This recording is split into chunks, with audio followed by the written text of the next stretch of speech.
Hello, hello. How's it going? Welcome, welcome. We are here. We are live. And we're actually, I hit go live this time, so I'm not gonna stream for an hour and then realize, oh crap, I hadn't gone live yet. Welcome, welcome. It's been a long time since we've done 2 streams in one day. I think, God, what was the last time? I feel like it was, it was probably at least a year and a half ago. The bisect hosting event that went on earlier today was so much fun. Their 100 players survive Mars thing. It was an absolute blast. I'm gonna keep an eye on the bisect hosting stuff to see when they're gonna be doing their next event, and I want to see if we can get in. I want to see if we can get in on that too.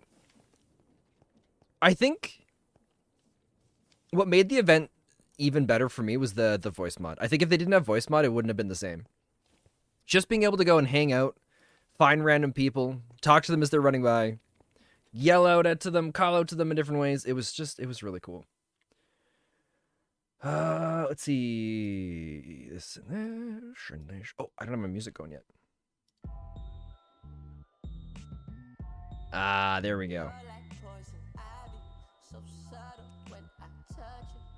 There aren't too many that have lyrics in them. Let's make sure we're actually playing the right one. There we go. Oh, so the plan for today.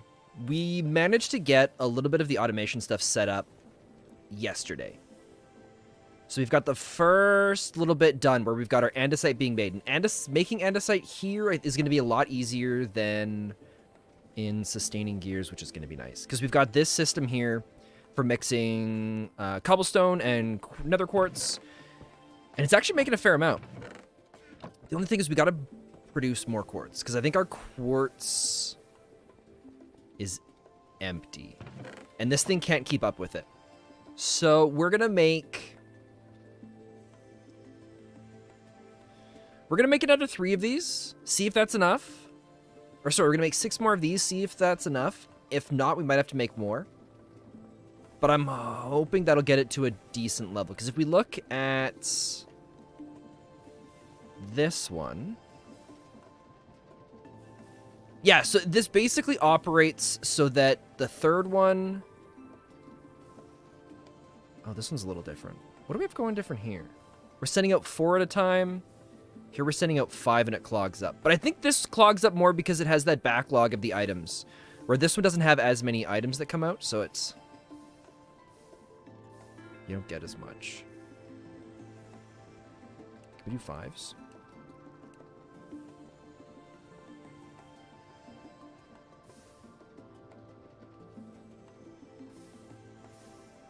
Five gets it to the same spot.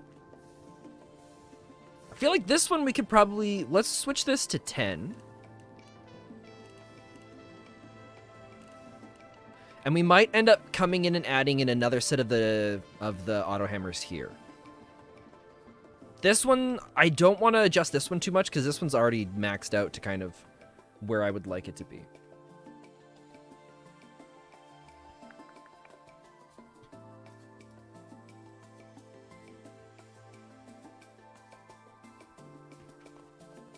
The music that's going right now, it kind of gives me that Zora's Domain vibe. And I love it so much. I played so much Ocarina of Time when I was younger. I never actually properly beat the game. I've never beaten... Oh, it's that dungeon with the... There's a dungeon in a town where you go in through a well, I believe. And you have to... It's where you first get that eye that lets you see a bunch of invisible and hidden things. Oh, we already have one of those. Oh, we've already got this set up. Okay, let's make... Do we have to start with the hammer? Do we start with? I think we have to start with the stone, right? Yeah. Okay. So let's make...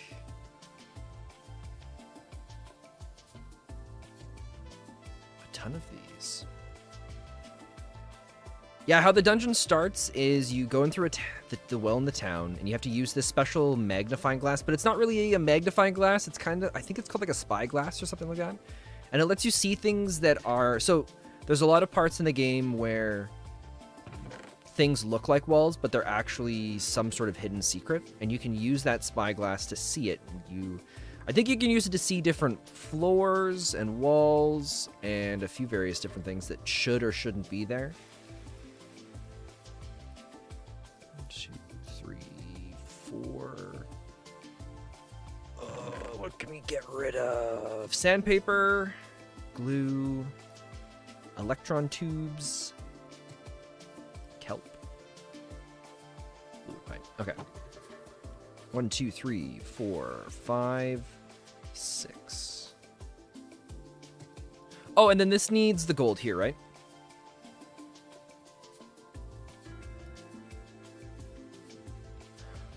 Oh, it starts at iron level iron. Okay, so we don't need any of the we don't need any of the stones. We'll throw these in lava. Can we just burn them? Let's just burn them. Watch us figure out some fancy recipe we've never seen yet. I think it's just disappearing. Okay. But yeah, I always got stuck on it. Thankfully, I never had any issues with the water dungeon. Because, not Zoro's Domain. Zoro's Domain is when you're a kid. There's in the middle of the lake, there's this underwater dungeon that you get to fairly early on into the game. And, or not fairly, well, I think it's, is it the second one? How does it work? So when you're a kid, you've got Kakariko, or no, there's the green, you gotta get the 3 different stones. Then you gotta sneak into Hyrule. And then you gotta get the sword. And then, as an adult, you've gotta go and do, I guess you go back through and you redo those 3 dungeons, don't you? There's 3 different ones you redo. And then the next one after that, I think, is where I struggled. Oh, shoot. Okay, iron's going to be the second last one.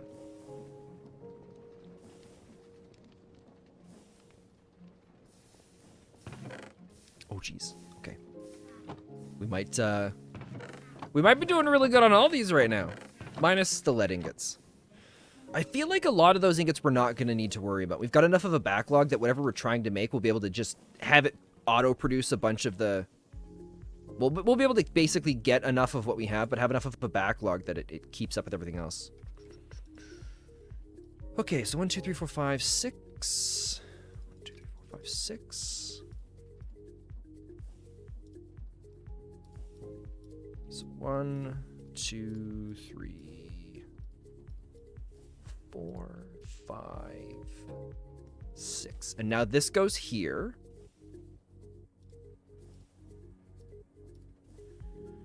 And now we need to do the gold hammer. Which I think we've got a ton of it. Did we smelt a bunch of it? We might have left some in a chest here. Either that or I think it's built up in one of these. We got 25.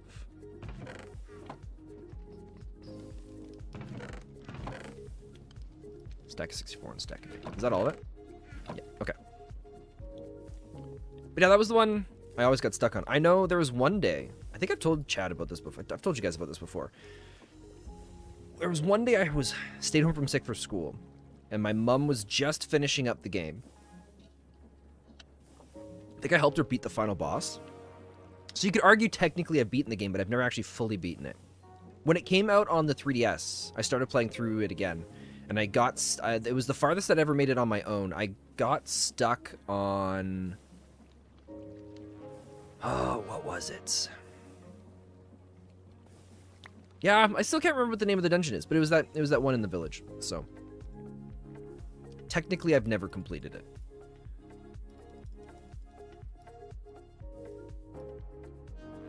Okay. 1, 2, 3, 4, 5, 6. And now it's diamond hammer, right? So the diamond hammer. 2, 3. Here, we'll stash the gold in there for now. Oh, it should be the diamonds, right? It goes gold, diamond, and then netherite. We don't have netherite yet. Eventually, we're gonna go mine out over into the nether zone, and we'll be able to start getting that. Hey, Surdaku, how's it going? I was just talking about The Legend of Zelda: Ocarina of Time. Have you ever played it? That should easily be enough. And how I've never actually beaten it, but technically I have. where I helped my mom beat the final boss when I was a kid, but I never actually made it to the final thing on my own. I probably had 2 dungeons left, or I might have been on the last one. I have no idea, but I was never able to beat it. I got stuck and I couldn't figure out how to get through some certain doors, so I bought a guide that would help me get through it. So it would show me like what to do, where to go, and even then, I couldn't do it. Somehow there was a key that I wasn't able to get my hands on, and so it still remains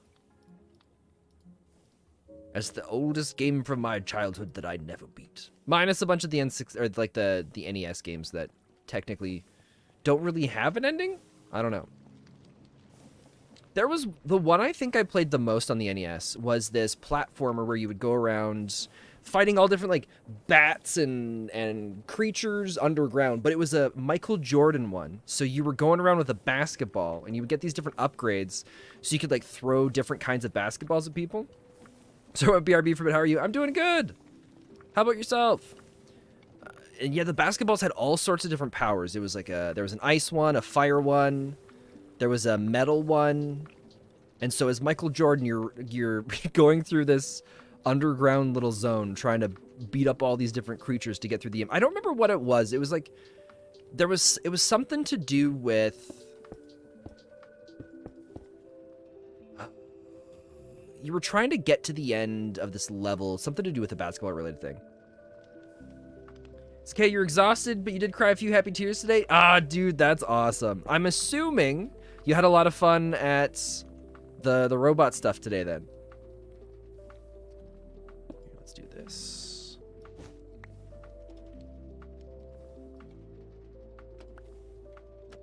I didn't know I could rotate those like this. Oh, that's nice.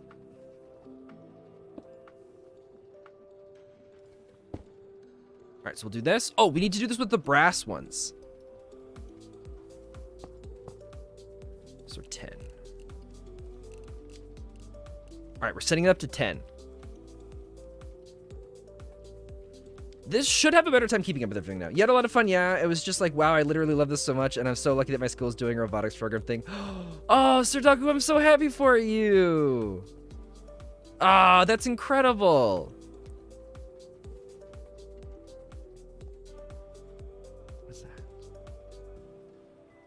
Oh, that's right, that's right. This is turning into the soul sand and then getting washed. I genuinely think we're going to turn this down to 5s. Let's see if that changes things. Or do we go 3s for now?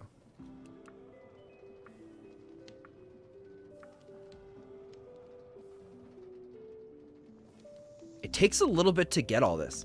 The card back is what made me have the late night thoughts about your life. Is it just kind of like what you want to do and what you want to get into? That's so sweet.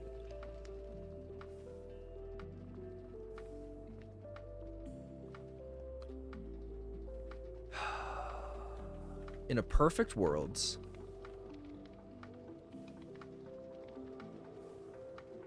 I would like to put more of these here.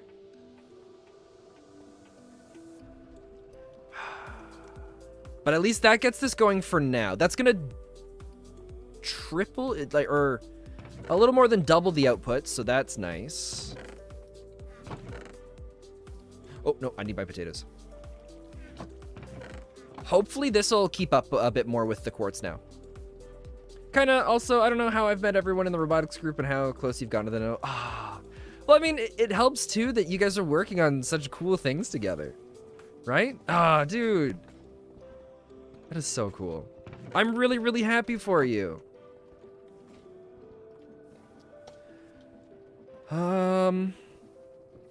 Okay. I forgot andesite. So the andesite is now needing to be mixed together with zinc nuggets or iron. What do we have? Let's see if we have more zinc or iron. If they're full,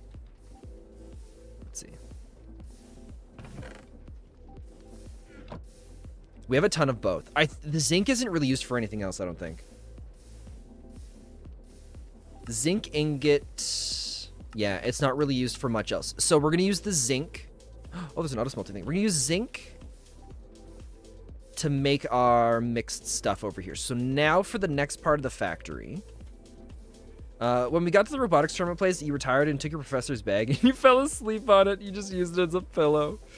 Oh, dude. So do you get a chance to do this again, or was this like your last year to be able to do something like that?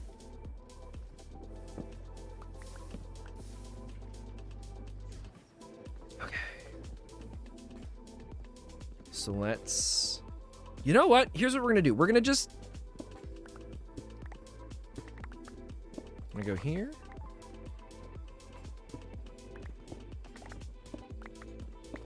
Go here. I'm gonna go here. Yeah, you have next year, but after next year, no more. Oh, dude, so you still get another year of that. That's so sweet.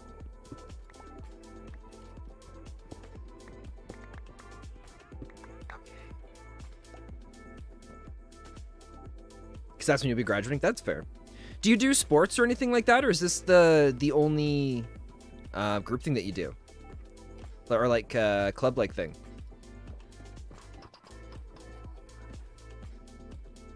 Kind of fun just to watch that go. But that is much faster in speed now, which is nice. And when those mix, does it give us 2 or 4?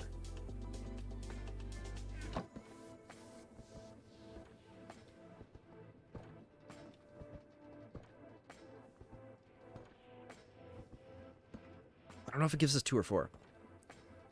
It doesn't want to show us. Oh. 38, 40. It looks like it's 2. You did tennis freshman year, but quit sophomore. So right now robotics is the only thing you do right now. That's still cool. I don't think we had robotics or anything like that. And I don't know if thinking back to the kind of stuff I was into, I don't know if I would have done that. Was it, okay, was it just like they presented in movies? Or was there anything that was different from what you were expecting when you went to go and start doing it?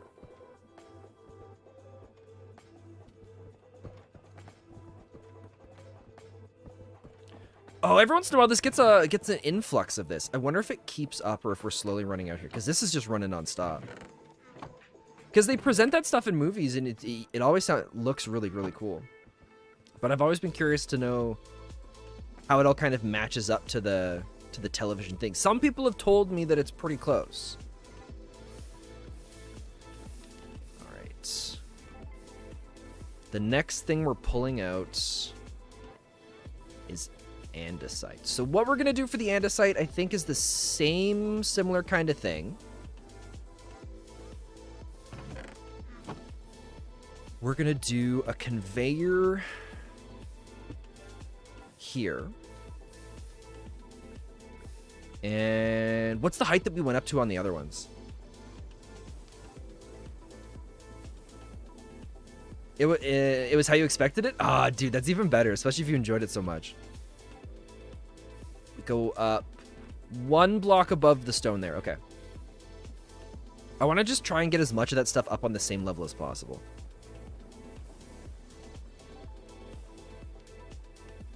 So we're going to go... Oh, actually, let's do it this way.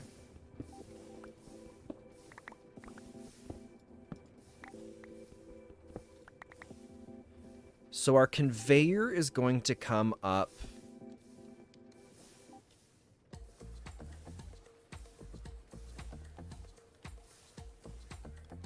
here.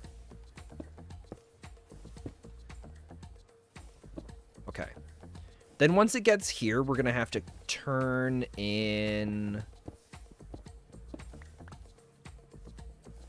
Oh, we can do it this way. We can do it this way. We just got to find the value here for how far. God. We got to make this easier to navigate around everything, too.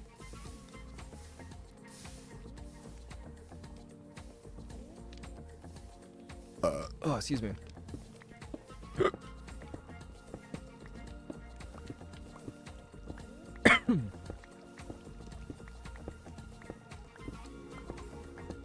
So we're going to have everything come down to the same point. Should pop out right here. So that our conveyor is going to move to 83. That's where it's all going to converge. Okay.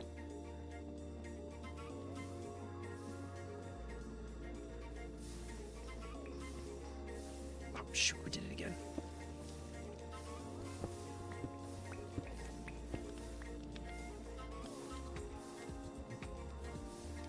We're going to go here and here. We'll make our nice...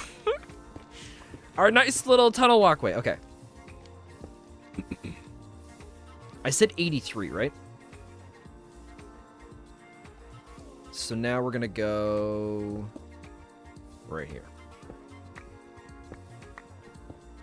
We might go a little bit past 83 just so we can throw some extra torches down. And then we have other room for later on. Oh, we're out of torches. Do we have wood on us? We do. This one is the cone. Shoot.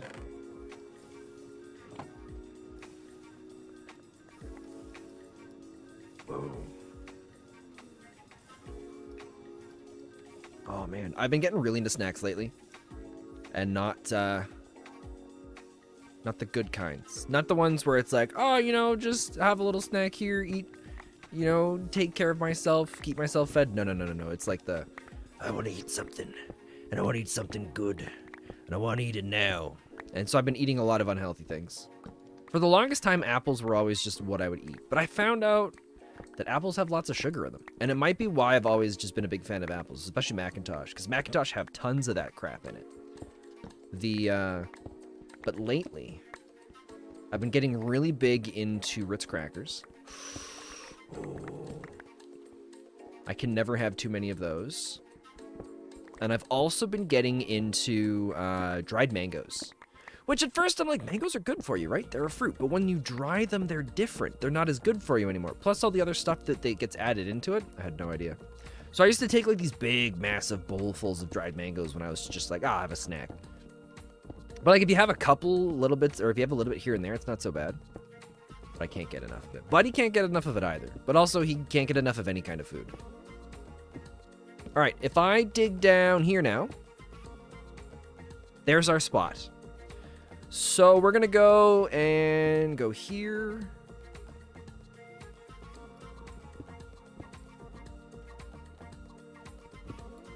And then...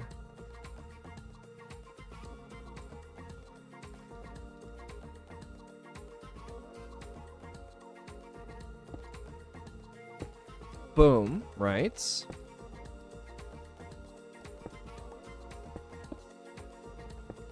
And then we'll connect... Oh, get so much stone again.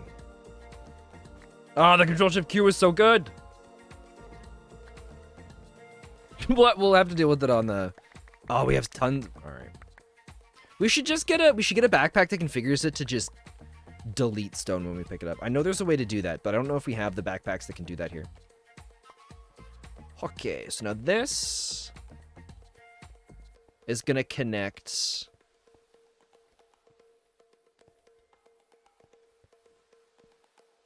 It's going to go right here.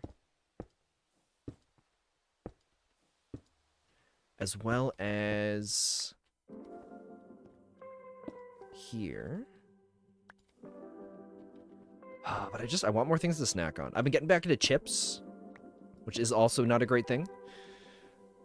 I don't know what it is. I've always hated sour cream and onion. No, salt and vinegar. Salt and vinegar I can't stand. But I love sour cream and onion. But it turns out that's a common thing, where if you hate one, you love the other. Against this.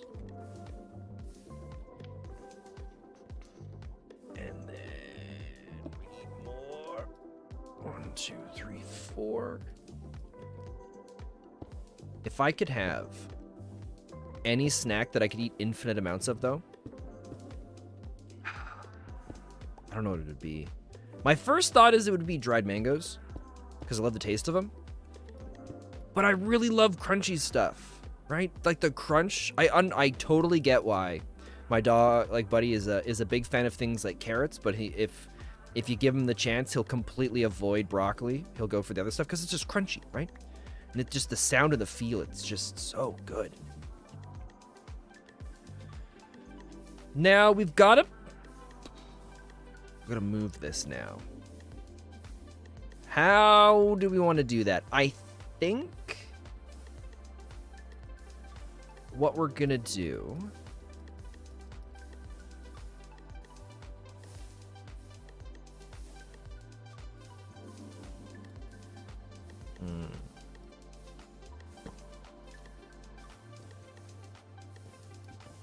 I like how they changed it so pickaxes break it faster too. Okay.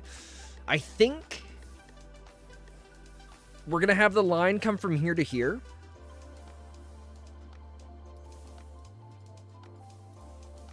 And we should be able to get it all moving with just the one of these. And if I had to guess, it's going to be this side.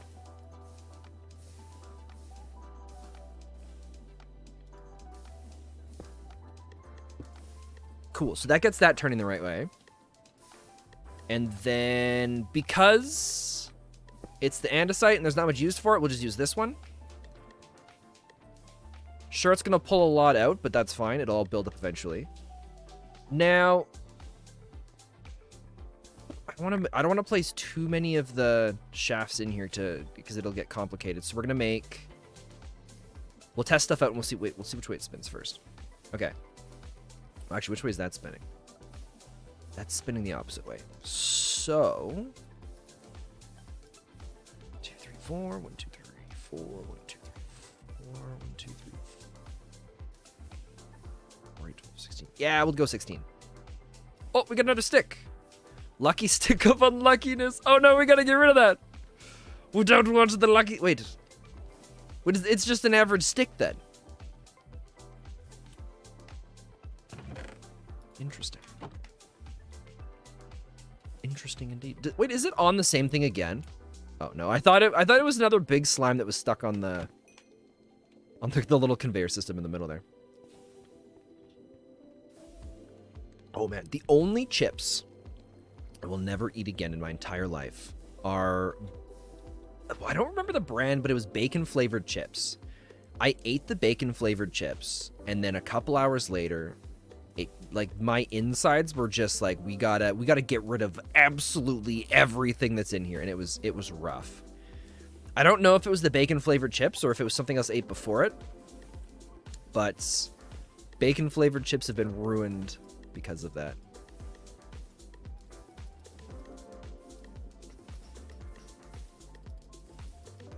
Okay. So we'll do this and this. So now, if we put this here, that's spinning the wrong way. But we could put a second one here so that it's spinning the right way. Well, literally, actually, spinning the right way. We're going to go and connect this again through here. And now, if this goes here, it's spinning left.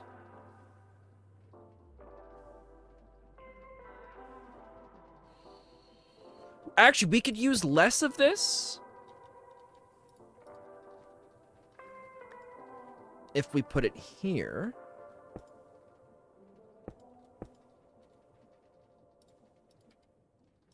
And did this. Takes up more space, but there's nothing else up here right now, so it's fine.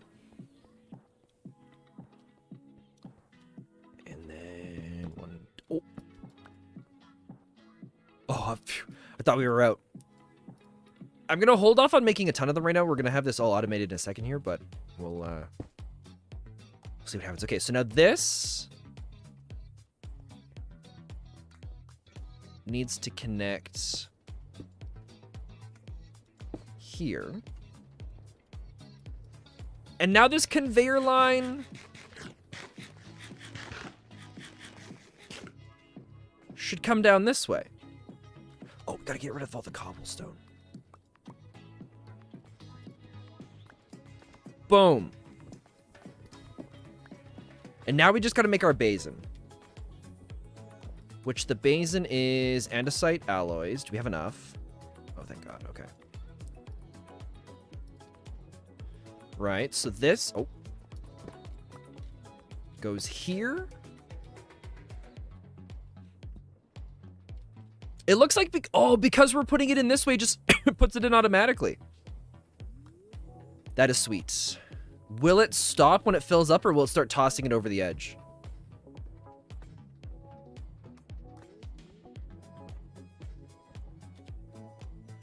Also, we should put this here. It does stop it. Oh, thank God. Okay. So that means...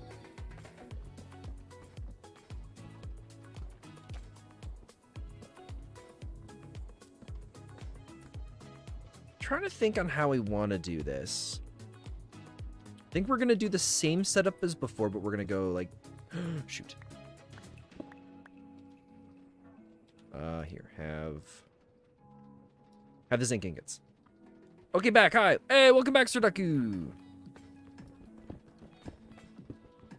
I'm talking about snacks right now. If you've got what kind of like your favorite go-to everyday snacks are. I love chips. Although we were just talking about how I hate bacon flavored. Due to, unfortunately, some bad experiences. Okay, so we'll do this. And then we'll see if we can push it all in. We've only got one of these, though. Shoot, we need more andesite. We're just short of getting this finished. Well, once we get the andesite set up in there, we'll be able to get it automating a bunch of these, too. Okay, so apparently I muted the stream immediately after joining back. Hello again, Sudaku. Hello, hello. We were just talking about snacks. The kind of things that we like to eat. Talked a little bit about dried mangoes, and it's kind of my new go-to thing. Although it shouldn't be because of it's not so good. But I love dried mangoes. And different kinds of flavored chips. What's Takis? What are Takis? Let me look this up. Oh, they're chips. Oh, dude, those look so cool. What kind do you get? A lot of them look like they're very spicy. Hey, Archie, how you doing? Archie, what's your favorite go-to snack? If you were just about to go sit down and watch some television, what kind of snack would you go, this is the snack that I want to eat? I mean, okay, I take back everything else I said. Ice cream. That's what it would be. That would be the one I would want. You're a spicy type of guy. I wasn't able to do spicy stuff for a long time. Tortilla chips. Ooh, that's good. What's the difference between tortilla chips and Tostitos chips? Are they kind of the same thing, or is tortilla chips like the type of chip? I'm not super fluent on chips. My go-to bag of chips is a bag of munchies. If you're not sure what munchies are, I think it's a North American thing, but possibly more of a Canadian thing. And it's got Doritos, pretzels, Sun Chips, and Cheetos in it. Tortilla's the type. Ah, okay. Well, that's right. We came back for andesite. I think we left a bunch in here. I don't know if we picked it up yet. Oh, we hadn't. Oh, thank you. I planned ahead. Somehow, magically. But yeah, I'm still just disappointed to find out how unhealthy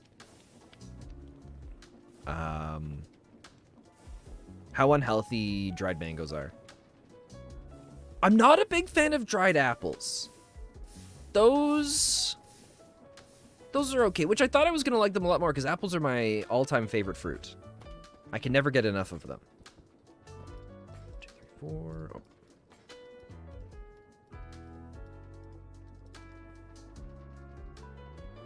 Oh, that's right. These turn into shafts. Shafts turn into cogwheels. Cogwheels surround the casing.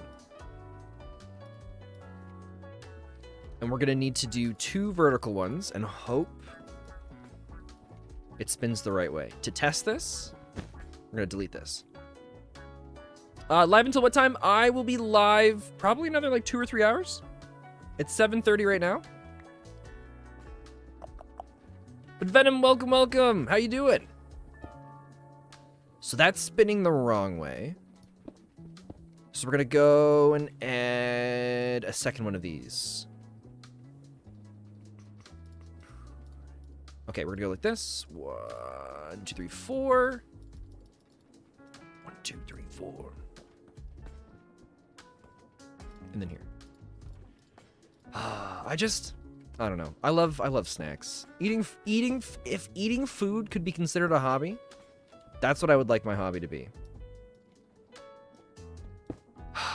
Like, one of the dreams, right, would be to be a food tester, right? Go around to restaurants, go around to all sorts of different places to just eat food and just then tell people whether it's good or not. Wait, it was going the right way.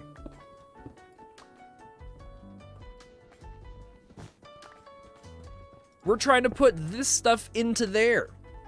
Snacks is your favorite hobby? You just had a delectable brownie? Oh, I haven't had brownies in so long. When I was younger, we had brownies at my friend's place, and I was like, his mom made the best brownies I'd ever tasted in my entire life. They were incredible. Like, I'd never had brownies that good before. And then, so it's like, look, you gotta give us the recipe, because my mom and his mom knew each other, so it's like, so that my mom can make them. So she ended up talking to my mom later. Turns out they were Costco brownies. Like, the best brownies I thought I'd ever had were brownies straight out of Costco.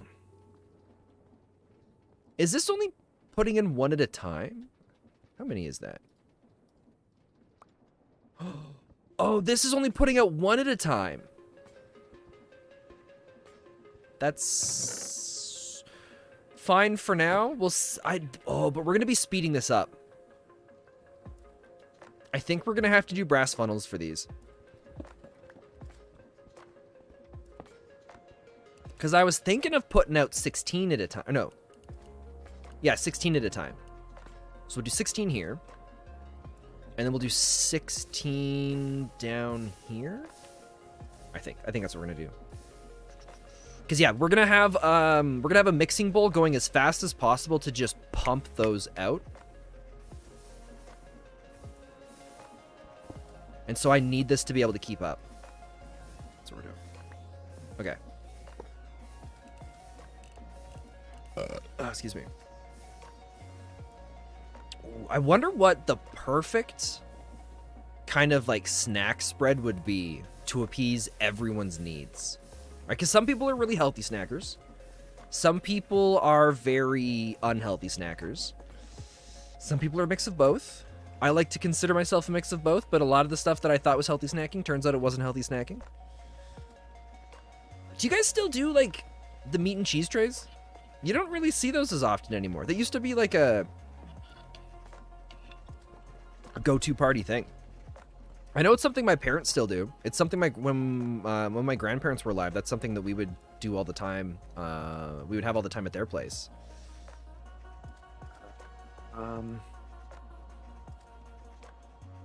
Oh, we got to do an output here too. 1, 2, 3, 4.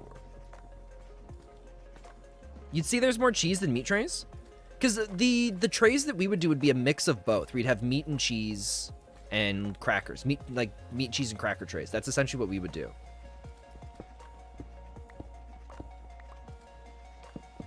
And I thought those were incredible. Oh, and then this is... Wait. We'll have to remember this, that filling the bowls is really easy if we just put this above it, because then it puts it into the top, versus here where we got to put things in. Not gonna lie, the robotics tournament is gonna be a core memory forever for you. Oh, dude, I'm not surprised, and I'm super excited for you. Oh.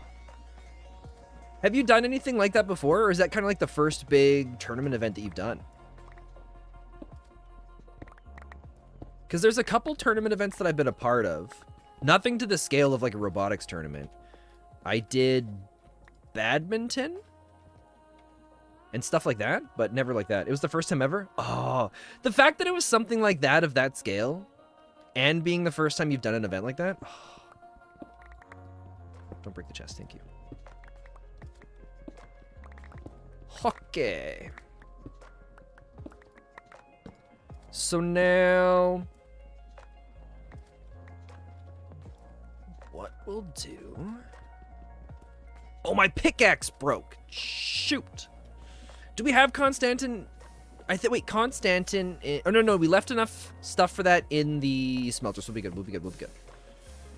Well, I couldn't figure out why it was so slow, but it's broken. I guess we could repair this a little bit, too. I don't know if you guys were here for this. I can't remember if it was at the start or later on in the stream. Like the start before I remembered, oh yeah, you have to hit go live. There is... I think it takes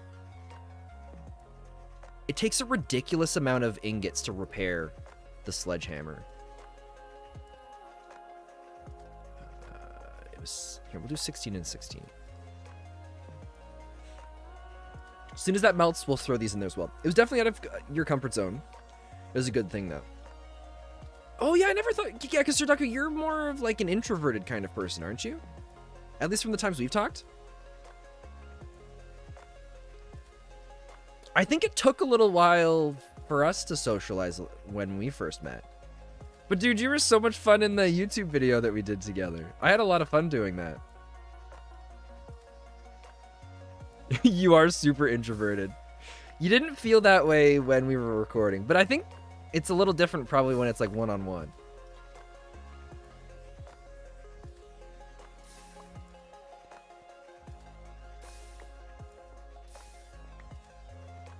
Which we got left? 2 blocks.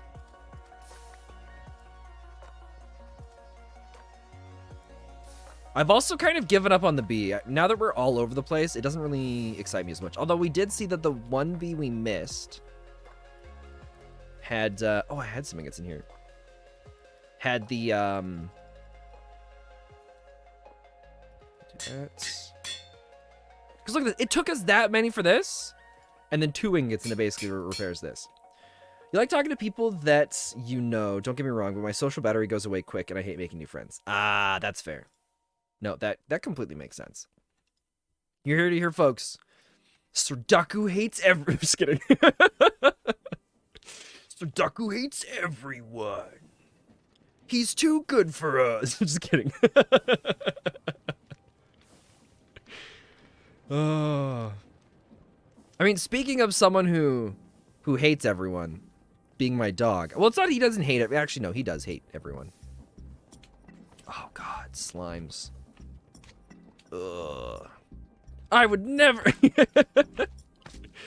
I spent... I don't know if I told you guys about this yesterday. I might have. A couple days ago, I spent... I don't know how long it was. It was probably about an hour shoveling the whole backyard so that things were comfortable for the dog. Oh, yeah, he's stuck in there. Good. We're just leaving him there. Okay. And then I was just like, you know what? You know what he could use? He could use some paths through the backyard. Because there's one route that he always goes. Every way around in the backyard. So I've like shoveled stuff out of the way. So piled the snow to the side so he could have like a nice comfy go through, you know, so that the days when it's really cold, it's not as troublesome for him. He did not care for that. Not even a little bit. If anything, I think he was bothered by what I did. He went out, took like 2 steps through everything, and he was just like, no, that's whatever. What is this? He stood out on the deck and he looked around and he's like, huh, whatever. And then he goes back inside. And then my dad tells me later that the dog went outside, because I did like the path around the outside, gave him some spots to move through in the backyard, and then I cleared out a section in the middle so he'd have a spot to lay down in, because he likes to lay down on the grass. And I was like, well, maybe he'd like that. My dad was saying he watched him go out there, he laid down on the spot for a brief moment, and was like, nah, this sucks, and then walked out into the snow, and then laid down in there instead. It's like, thanks, buddy. I put in all that hard work for you. And that's how you repay me.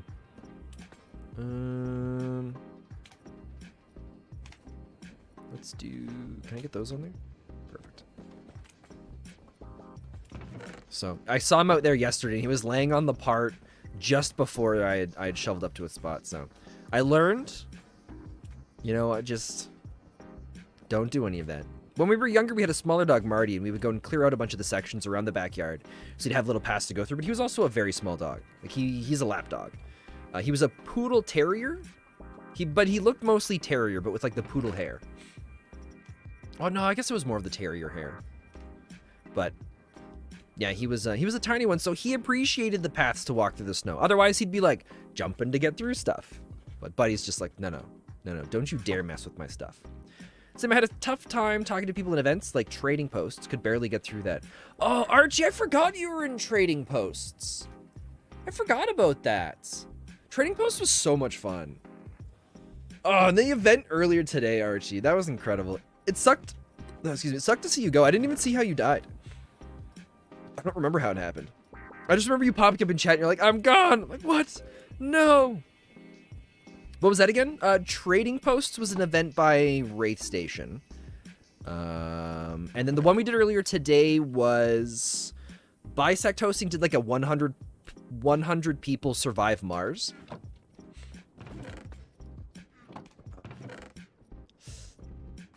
And it was really cool. What am I doing right now? I think I'm trying. Oh yeah, we're doing this. We're doing this here. This here. Oh, wait. We can save this. No, we had to do it this way. Okay. Because that one's that one's like a vertical one, so it won't work the same, I don't think. Unless, what happens if we put this here? Because it's already spinning. Where'd it go? Oh, it's on there. Come back to me.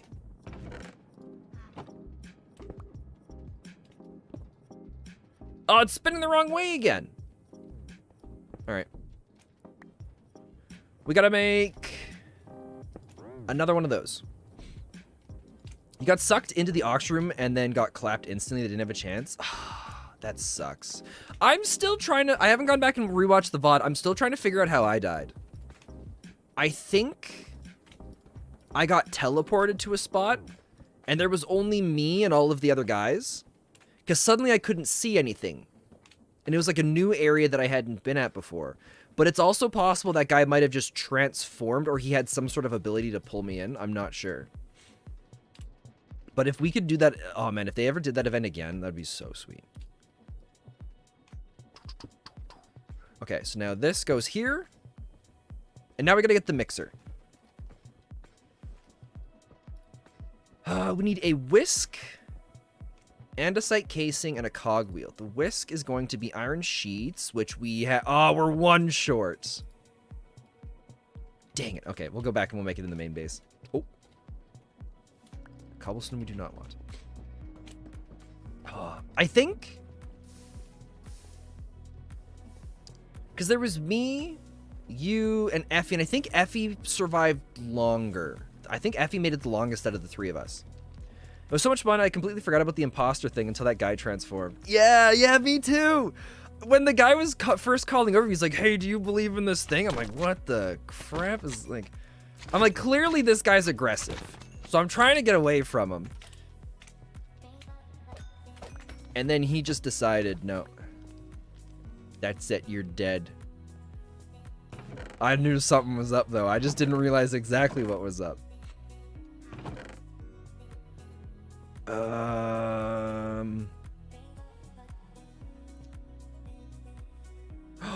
Oh, you know what? There was that guy I met that was running away from the boss.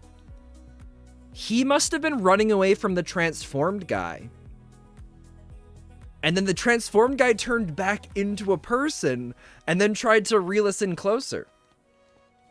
That must have been what happened.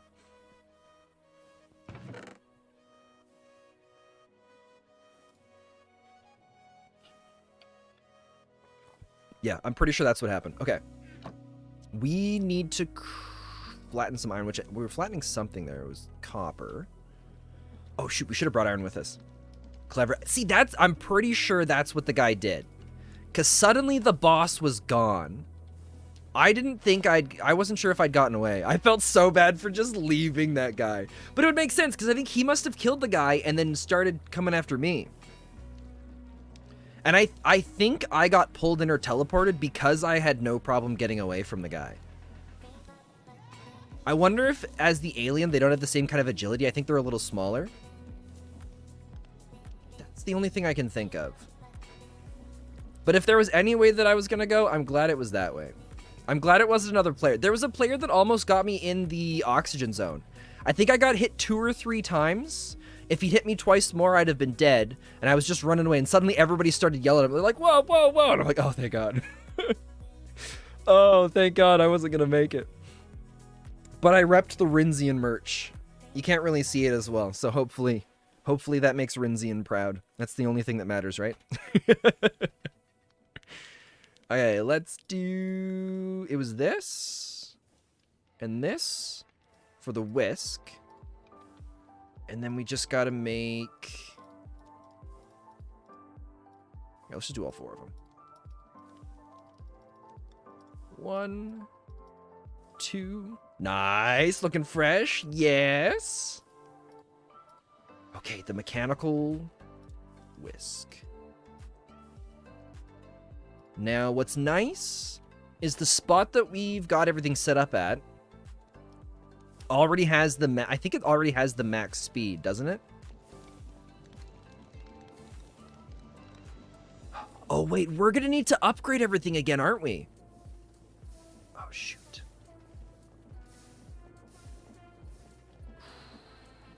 Everything comes back to we got to automate lava with those chickens. Okay, so this goes here. And now if I make...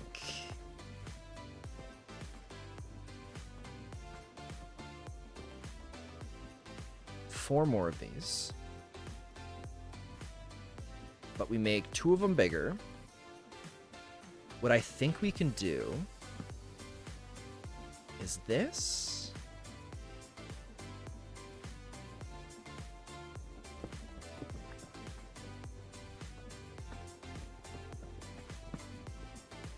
And this.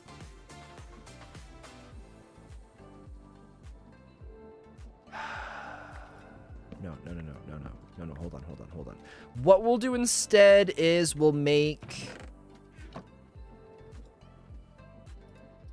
one of these.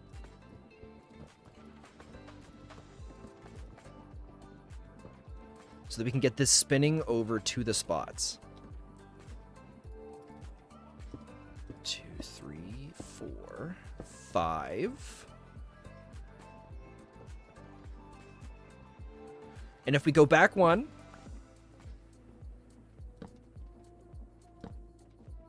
there we go, it spins it. Wait, I'm putting in ingots, not the things. Oh shoot. Okay, uh-oh. No, zinc. Ingots. Ingots aren't used. What are the ingots used in? It's used to make a cast, smelt it down, can be used to make the auto smelt thing. We can press it into zinc sheets. Oh, brass is a lot easier to make this way too. A zinc and a copper in, oh, but it's a heated thing. I don't want to do the heated thing. Zinc is needed for the quartz and the blocks. What about zinc sheets? Capacitors.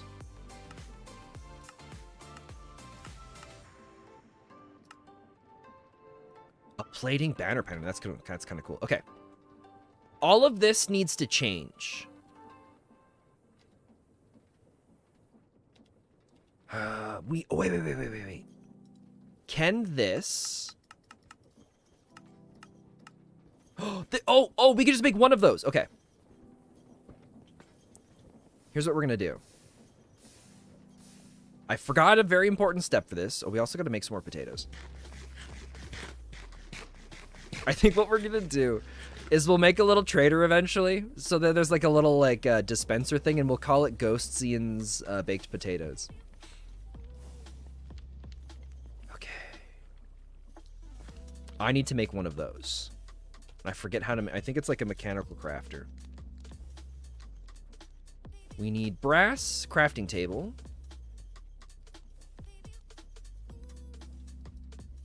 So brass or crafting table. I think we had the brass in here, or did we use it? We might have used it. Yeah, okay. I'm hoping we got some in here. So brass. I just need one. I think I'm doing this right.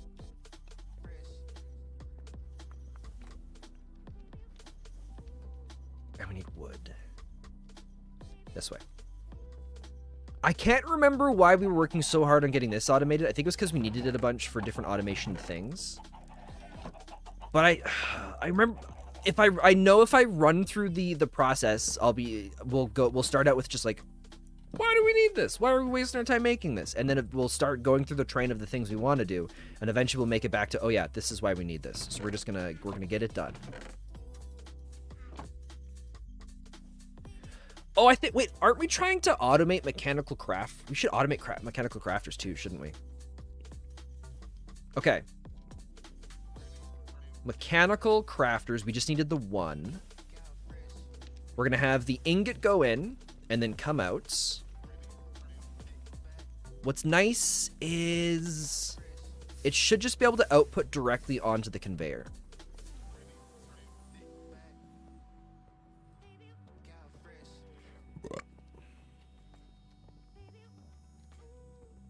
So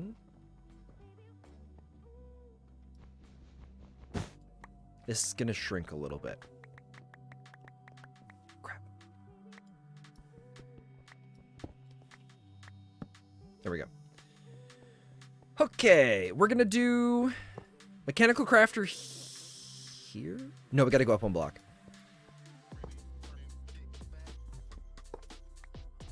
And we want the outputs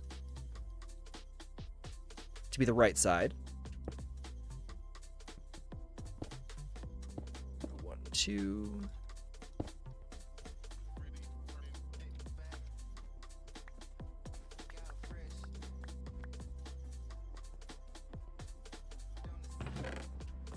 Andesite goes back here. And so the way we've got this set up, we'll use that same thing to come over this way and activate this.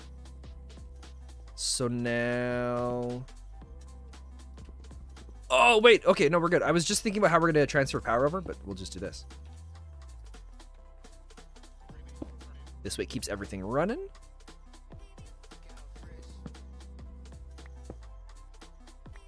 Do this. Here. Oh, no, that's the wrong one. Zinc ingots. So that should start putting zinc inside.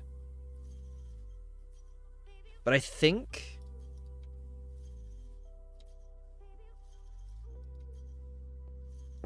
we'll have to do this.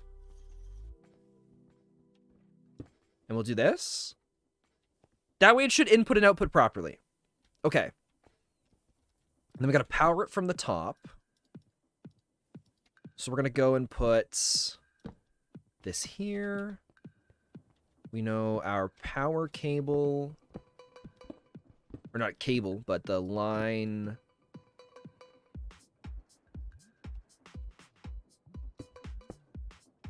Comes up one more.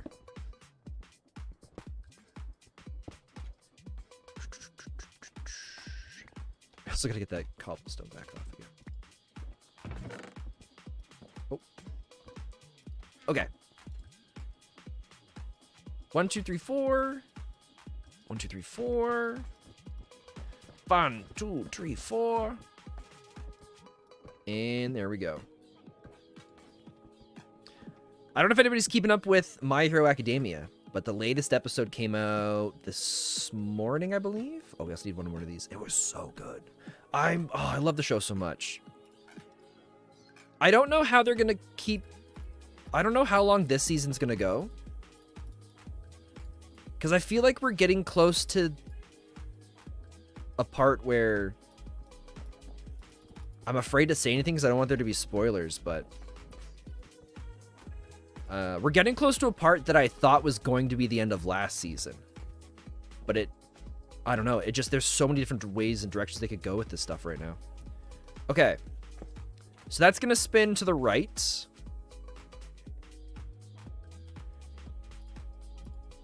Oh, it doesn't matter which way this spins. It's just got to spin.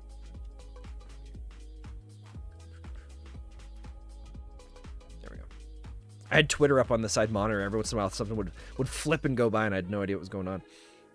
Yeah, the show's getting so good. It's one of my favorite animes of all time. I still can't get over how well they do all the different characters. There's so many characters, but I feel like I've gotten to know all of them. And it's just the person writing it just did such an incredible job.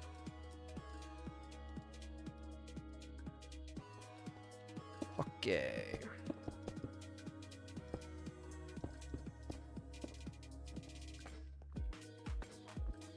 Shoot. Maybe it's got to go into a chest. You've only seen clips from it, but it looks awesome? Oh, I really like it.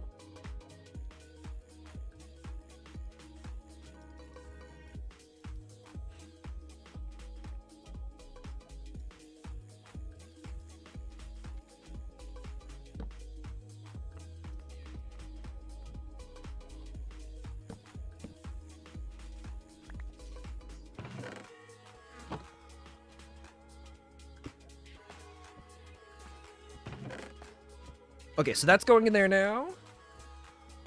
And then this... Or no, we were going to do the... Oh, we got to do another brass one then, don't we?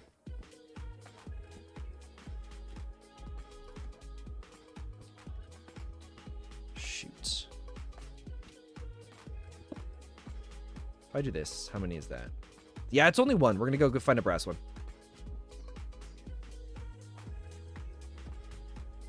By find one, we're gonna have to go make one. So the brass funnel is going to need... Oh, that's right. It's just easy. It's easy, easy, easy, easy. Next thing that's getting automated 100% is the electron tubes, because I'm tired of having to make those, and we've been making more and more of them all the time. If we could get something that just made us make... If we could get something that made a stack of 64 of them, just... Even if it was just one stack every, like, stream, that's fine. That would be far more than what we go through. But I guess for that, we'll have to start pulling sand to turn into sand. We'll have to turn sand into sandpaper. And then we'd have to sand the rose quartz, which isn't difficult. It'll be a little bit of a process, but that's okay. Brass.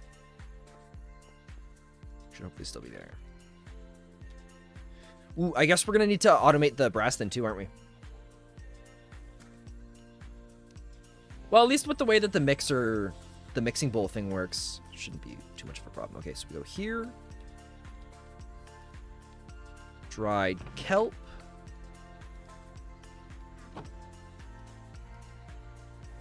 And then... Where did we put it? Where did we put it? Right here. I always forget that we get two of them, too. My Hero Academia. Yeah, if you haven't watched the show and you enjoy animes, I would highly recommend checking it out. I'm always afraid to recommend shows because I'm worried that if I recommend something, someone's going to think it's going to be better than it is, but I do not feel worried at all about recommending My Hero Academia. All right, we'll put this out in stack. Oh, no.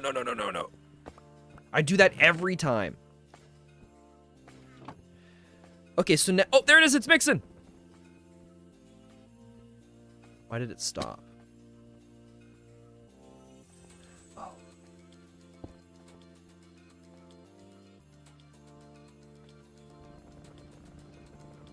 Is not quick enough? Okay, so the other brass funnel's got to go on here. That's fine.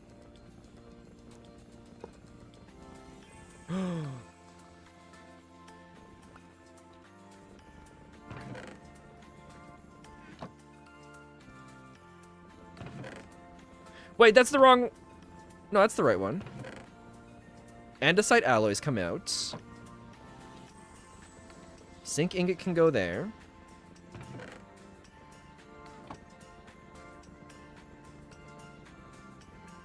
Cool, and now this just will run infinitely.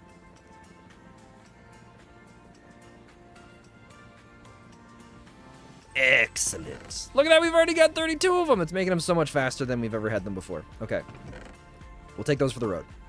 Plus those ones. Okay. So now andesite alloys are coming in. I want to do the electron tube. What is this?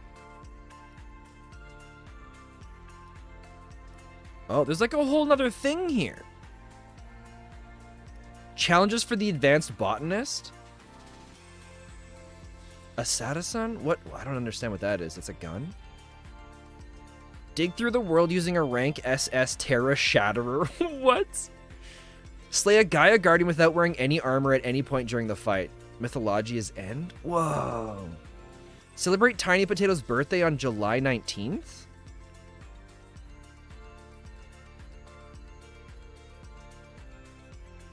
Make a tiny potato and pet it. There's so many crazy things. Oh, and then we have farmers. Oh, we have Farmer's Delight. Oh. That's sweet. All right, the electron tube is done in the automated crafting shape stuff as well. So that makes that easier for us. So we need to put... There's different kinds of red sand. Diamond grit sandpaper.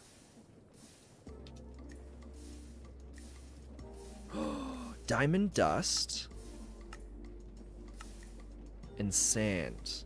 That's going to be way better durability. So the durability is 1024.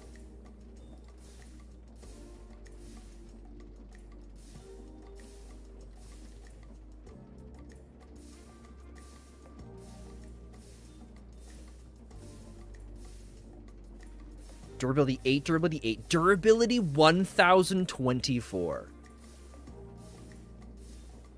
Wow. Holy moly. Okay, so diamond dust. We can get in a crushing wheel. Can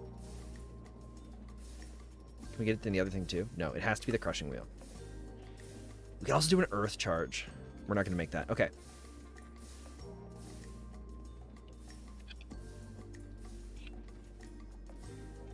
I was curious. We talked a little bit yesterday about different things you can get in a can.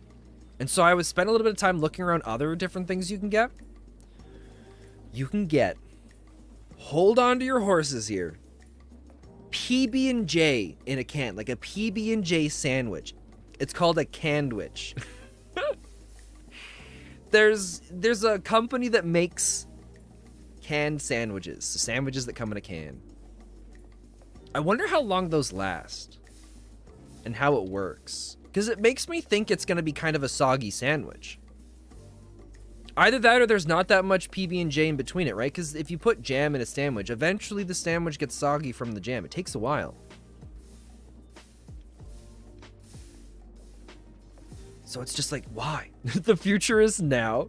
Yeah, no, it's just ridiculous. Ridiculous. It's ridiculous. I still can't believe the whole... I looked it up more. And yeah, there is a whole chicken, or whole canned chicken. Some places in the world do crazy things too. I think one of them you can get, like, somewhere in the world you can get canned alligator. You can get, oh god, you can basically get anything and everything. It's insane. Look at this. Oh my god. Oh, this is so beautiful. Okay. I think we're gonna do another crushing wheel. Or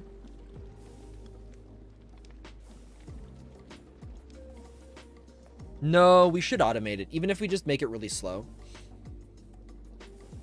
We are going to want to automate the crushing of the diamond, because I think diamond dust might be used for other things too.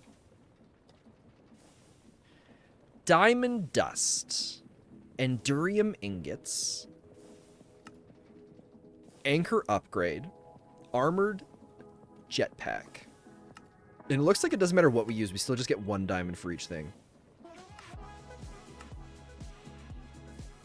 Okay, let's crush some diamonds. So, because yeah, I think our diamonds were backlogged too, weren't they?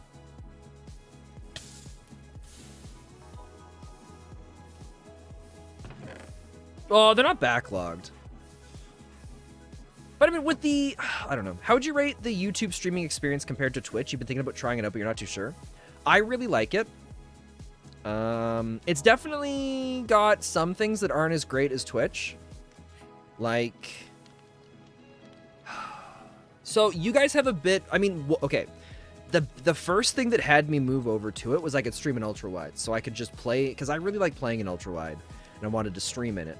So Twitch didn't let me do that, so I always did those borders on the top and the bottom of the screen. And for a period of time, I kind of liked it, but it was a pain to go and always edit stuff and change things around so that it still looked okay. But it didn't get boring, and then eventually I just stopped editing it. And yeah, I don't know. I just liked the cleaner, simpler look. And so that's what got me to first move over here. But I didn't like it for a period of time. And that's why I stopped streaming. And it was because every time I did a live stream, I would have to unlist it after. And part of wanting to do live streaming on YouTube was that I would have VODs. But they recently did the upgrade, or the update, so that like the VODs, shorts, and videos are all on separate tabs now on a YouTube channel. So I can do 12 live streams in a day if I wanted to. And it's not going to like flood my video feed, so people can still see my regular video content, which I consider my main content. So that's really nice. Because I stream in ultra wides, it's a different video format than like a typical live stream. So I can't do the ultra low, like the really quick thing. So I think there's like a 10 to 15 second delay between when you guys send something in chat and I get it. It could be anywhere between 10 seconds to 30 seconds. So there is that kind of sucks a little bit too. But I mean, if I'd streamed regular, like just like a regular resolution, I'd be able to put on the settings so that it happens. You guys get the stuff immediately. But yeah, I don't know. So far I've really liked it for all those aspects. The biggest thing that's kind of sucked is you don't really get raids as much anymore. Right? You don't get raids because raiding is just such a big thing on Twitch, and it's how you meet a lot of people, it feels like, at different times. And YouTube's finally kind of changed that up to make it a little different. So and then I think it's got to be regular stone that goes in the middle. Getting a cup of tea, don't break the game. All right, server, I'll do my best. But if I was to start over all over again, like let's say I woke up tomorrow and I found out that all my Spentaneous stuff was done and I had to start over from scratch, I'd probably pick that back up on I'd probably just start out on YouTube again. I wouldn't start with live streaming, I'd start with making YouTube videos. You were live earlier and you wanted to raid you, but then you realized yeah, that's fair. Oh man, there's so many little projects coming up in the works that I'm both excited for, but also worried that it's going to be too much. I got invited to an SMP that it hasn't launched yet. I don't think there's actually, let me double check. I don't think there's any information on when the exact start date is. So it'll be interesting to see when that comes up, but that'll be kind of fun. I hope. I don't think they've set up their social media stuff for it yet. And then Rin messaged me every once in a while, and we talk about restarting back up the Degang SMP, or not the Degang SMP. Well, I mean, they've jokingly talked about starting up the Degang SMP again, but relaunching Outset, kind of doing it as like a quotation marks, like basically it's like starting it again, quotation marks season 2 kind of thing. And then plus we've got the NeverBound SMP, which is my main focus. Like that's my bread and butter. But there's so many different things on the go now where it's weird trying to figure out where I want to go. And kind of where we're gonna what we're gonna do. So the whole thing for this mod pack started because I think I told you guys about this, but I was craving. There was a mod that we used in Asharia. What did we call it? We called it, I think, yeah, it was Asharia. What? I don't know if there was a specific name for it, right? Because we had Vasant Rising, we had Asharia. Yeah, no, it was just called Asharia. And it was mine colonies. That's right. It was mine colonies because I loved the base building aspect of it and just like messing around with it. So I downloaded mine colonies again and I was playing it single player. I think I played it for a couple hours. And then I got a notification on Twitter by chance, because every once in a while Twitter sends out or used to send out notifications just to be like, oh, hey, you know, this is someone you've never seen before, but maybe you'll like their stuff. And it was someone talking about StoneBlock 3. So I was like, oh, wait, what? And then, yeah, StoneBlock 3 came out. So that led to this. Just trying to figure out where we're going to put these crushing wheels.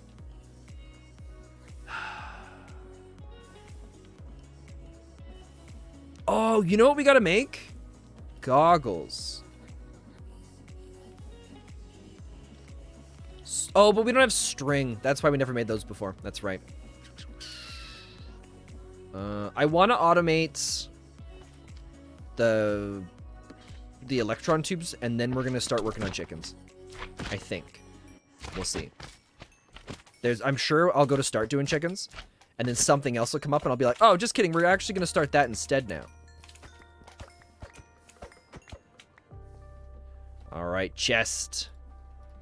What are you gonna give us today? An apple. Thanks. Oh, we never did. We never got our potatoes. We gotta get some food. Oh, we should go feed the chickens too, shouldn't we? Ah, yes, the classic reboot / season 2 Gambit. Well, it's not so much like a reboot or like the Gambit kind of thing. It's just most of us on the server most of us are just friends. And we talk outside of it, and we just have a really good time playing it. At least the core members of it. I say core members because there's other people that don't play. I think they just weren't on it very much. And a lot of us just really enjoyed playing on the server together. Plus, everybody on it was awesome. So, I mean, that's not something that's going to happen anytime soon. I don't think, anyways. I think that's still a long ways away from having anything happen there, but it's something that comes up because oh god, I spent too much money on it, but I got a whole bunch of, so I have my own library of lo-fi music that's copyright free. Well, it's copyright free because I own all of it. Because we started so I was on Fiverr for a while getting a bunch of that kind of stuff because we were going to do the lo-fi, like the Outset radio, which was going to be our own like radio station inside Minecraft. And things have been really busy with some of the people that were wanting to do stuff with it, and myself included for a period of time.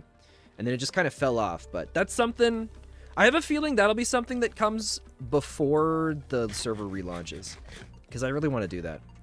Plus with streaming now, I want to keep up the streaming here every day, so we might end up just every once in a while doing a fake radio station kind of thing, which I think would be kind of fun for like an hour every once in a while. What I'll do is I'll just message Rin and be like, hey, I'm gonna start this. This is the day I'm gonna do the first one, and then are you available? And then we'll just kind of see where it goes from there. Okay, so crushing wheel. Diamonds are on this side, right? Yeah. But I don't want to put any of the stuff here for crushing. I think what we'll do is we'll have the diamonds come out like this.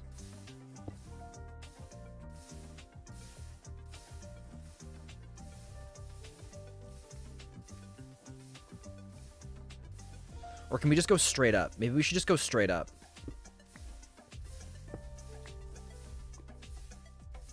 Like if we go here.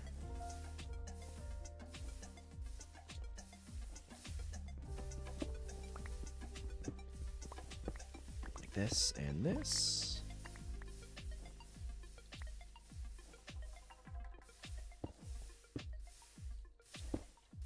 Boom. So the diamonds come out and we just send them up. So now the diamonds are out. Right. For now, we'll do a basic andesite funnel because I don't think most things are going to require tons and tons of diamonds. So it'd be nice to just have one on each. So that takes it up. Oh, excuse me. And then we're going to move the diamonds that way. I also really like doing a set of stairs to go up and interact with this stuff. So let's do that. Or not stairs, ladders. Because let's just go straight up and down. Like the woods. Make a bunch of sticks.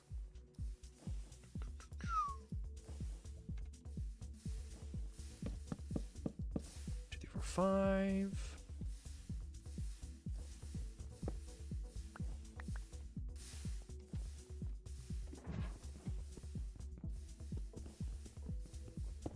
Get the hammer right there.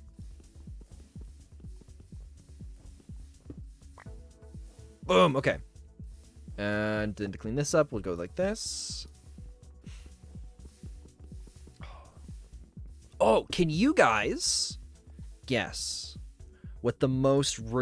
So there was a study, or not, well, not a study, it was like a survey kind of thing that was done with a whole bunch of colleges in the United States. And they were trying to figure out what programs people went into, or what was of the programs you could go into, what program was the most likely that if you entered it, you'd regret taking that degree.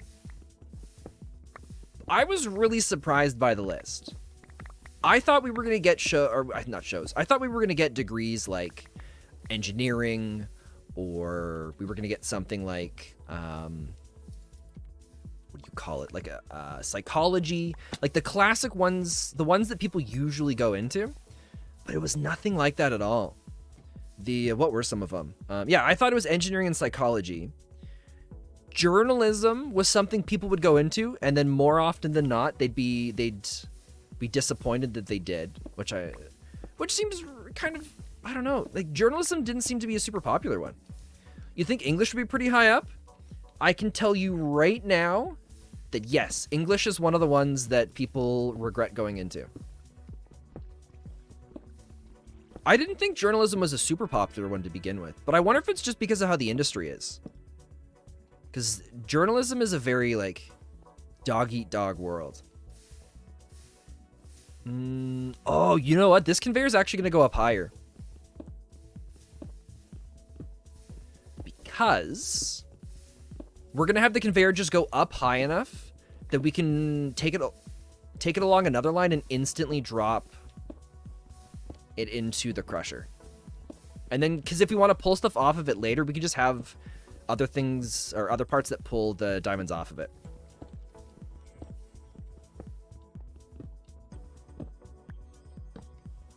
But yeah, engineering engineering I thought was going to be one of them. So journalism was one of them. It was English language plus literature is that combination that was a highly regretted one. We also had a liberal arts / general studies, which I can kind of see that one. I think that's typically a program someone goes to if they're not really sure what they want to do, but they also want to do something with art. Because it feels kind of like a safe bet, because it's fairly general, at least from my perspective of it. I wouldn't know. I've never really gone into something like that.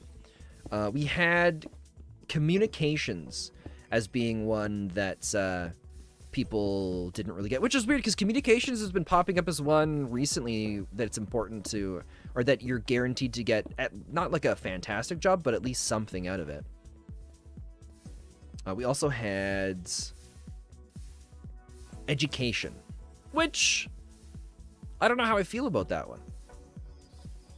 That's a tough one. Here, I want to figure out. if we have the conveyor here and the chute here, then the wheels go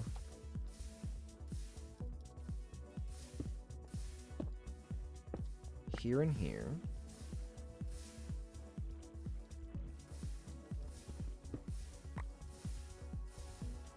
And the next chute goes here. So we got to go up 2 blocks into this.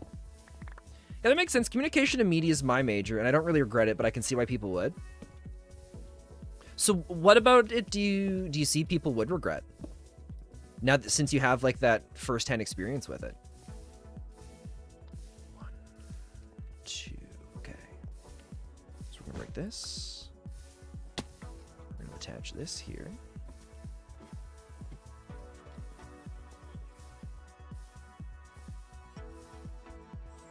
It looks like right there we're going to connect it.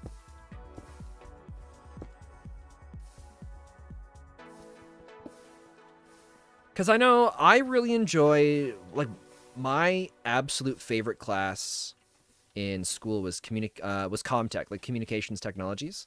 But I wonder if that's different than like the actual communications major. But I guess, you know what? I don't know if that's really fair, because Comtech, the class that I had, it was kind of, you did so many different things. It was basically a very generic, almost random kind of thing that you would do every day. It's definitely a lot more ideological and philosophical than people might think. Oh, okay. So communications is like, what did you call yours? Media is communication and media is your major. Okay, so communication and media. I wonder if people go into it thinking it's going to be more of like filmmaking or something like that. Or related to that kind of stuff, or like TV or something. I could see that.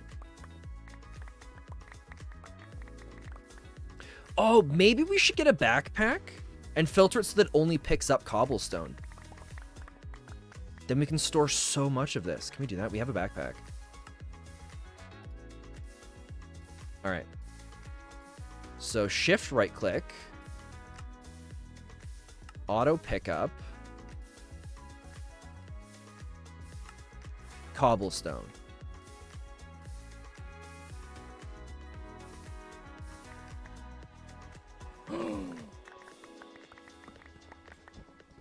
Hey, there we go. This will make our cobblestone stuff so much easier to deal with. Okay. It's communication, but my focus is media, so I'm doing some TV computer stuff, but that's not the main body of work. Okay. Oh, this is going to be so much nicer. All right. For the time being, we'll just stash the backpack on us. And then every once in a while, we can just go empty out the backpack.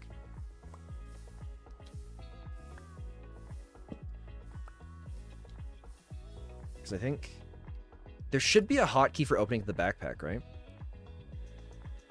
I'm looking for controls, key bindings, open backpack.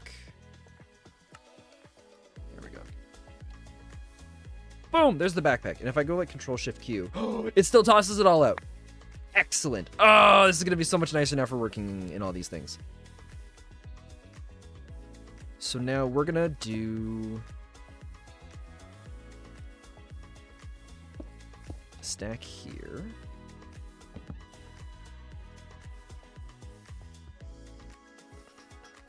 What are the other ones? Biology was one. I wonder if biology ended up being like that because a lot of people go into biology, at least everybody that I've ever talked to that's gone into biology has gone in because they want to do something environmental with it. Where they want to make the world a better place or something like that. So they go in with the intention of starting with biology and then shifting over into something else after that allows them to do kind of their like helping the world kind of thing.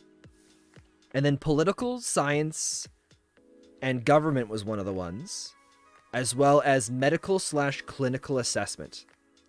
Now, when they were going through and they were figuring out which ones were the most likely that people were going to regret, they also came up with a list that people were the least likely to regret. Can you guess some of the ones on that one? Because these really surprised me. They are far from what I expected was going to be on it.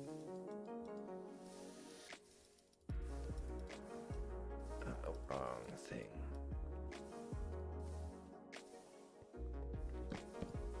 So we're going to go 1, 2...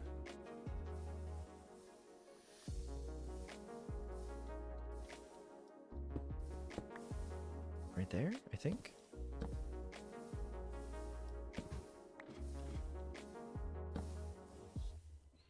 You have a friend doing a physician's assistant major, and the biology is apparently the most stressful for them right now? Really? Oh, that sucks.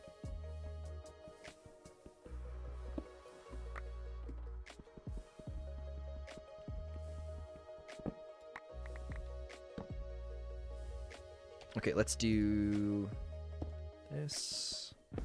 Oh, this is so nice, not having our inventory filled with cobblestone. Spencer, I don't normally tell you this, but you're doing a fantastic job. Thank you, Spencer. I appreciate that somebody finally notices. Oh. I had no idea that biology would be so stressful, though. So one of the ones that people were the least likely to regret was computer and information sciences. Which, you know, I can see that. There's a lot going on with I think computer and information sciences, I wonder if it's possibly because it's a little bit more freeform in a sense. It's not exactly freeform, but it kind of is. Okay, so that gets us to where we are.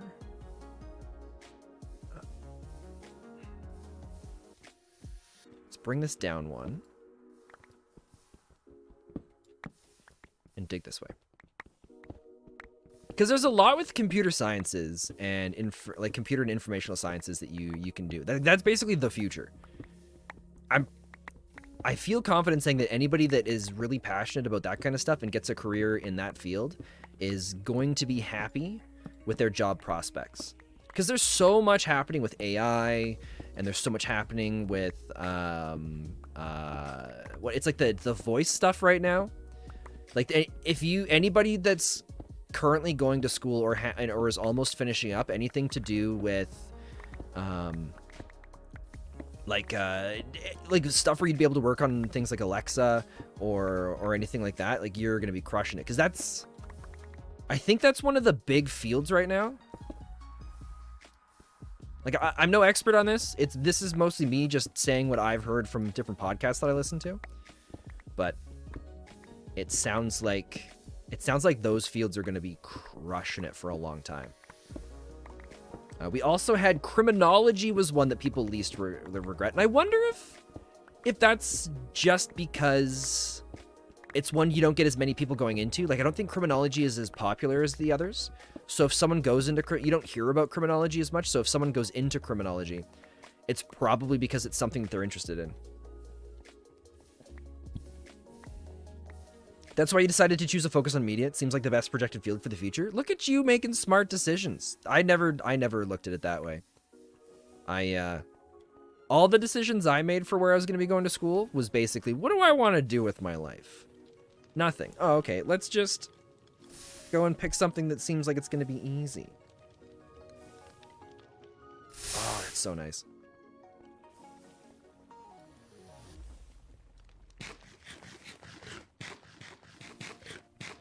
Because I don't know how. So the town I lived in was very small.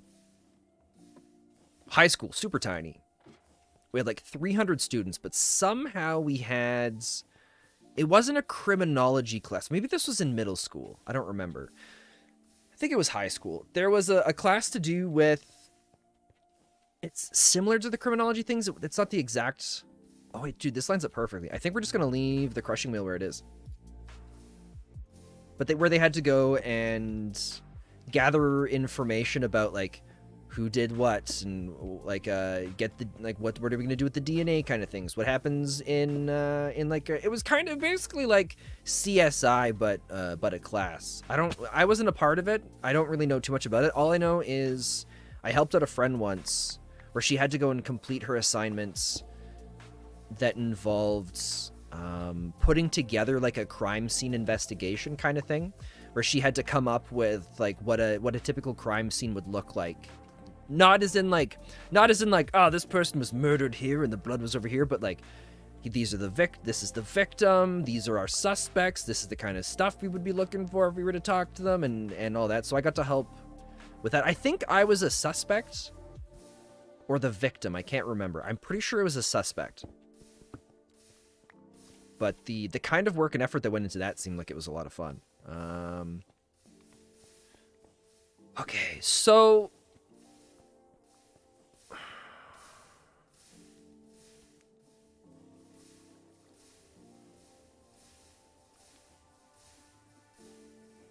I don't know how we're going to do this.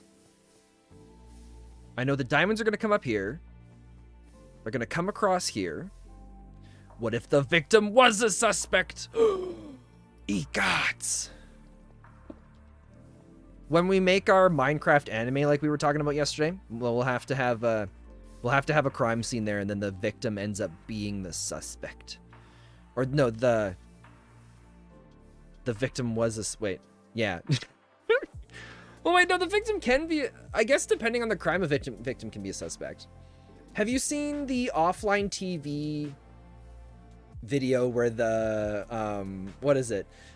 I loved how they combined a bunch of videos together for a little bit, where they did their painting thing, where they painted this guy's toast.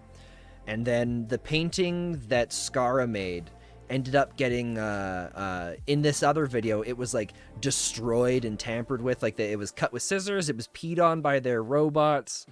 And then there was a whole court thing where they were bringing in like suspects and all sorts of different things. Like I was just rewatching that today. I haven't finished it yet, but it's, I love the kind of stuff they do with that. You have indeed, you know exactly what you're talking about? Oh, nice. I know exactly what you're talking about. Okay, nice. I love that kind of stuff. All right. I want this to be slow. I don't want the fast one here. We want to slow this. I guess the speed doesn't matter. No, the speed does matter, because if it's too fast, too many diamonds are going to get sucked in.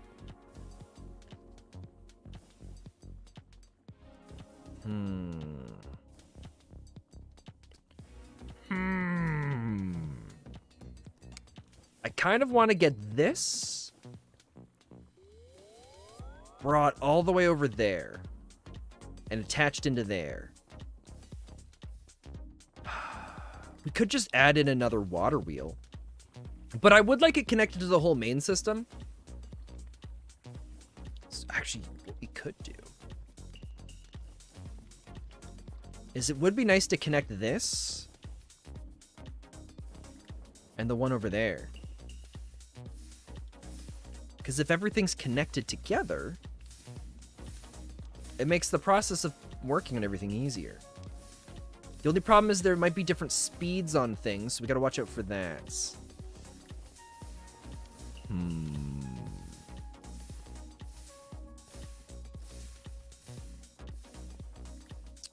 Well, we can start out with, yeah, whatever. We'll just do it. It's also really nice that we have the easy andesite alloy now, so we can just go to town with these. Okay. We're gonna make a ton of gears.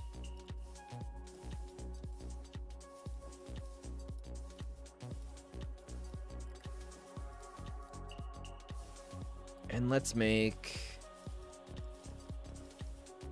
4 of these. What other ones have we haven't talked about yet?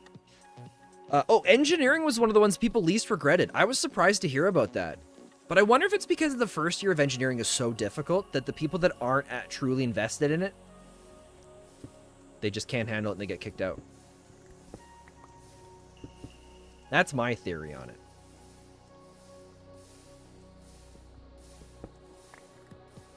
All right, so now our diamonds are going up.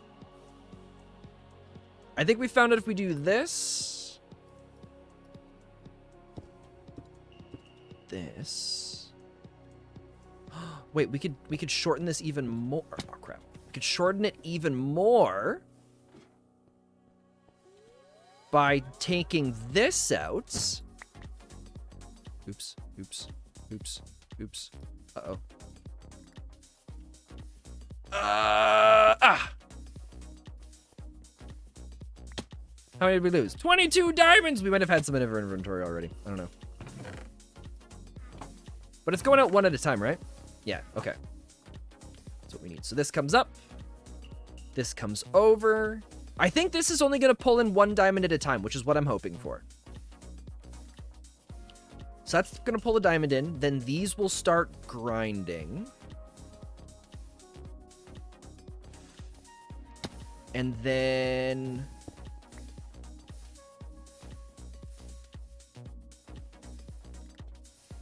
we're going to have this.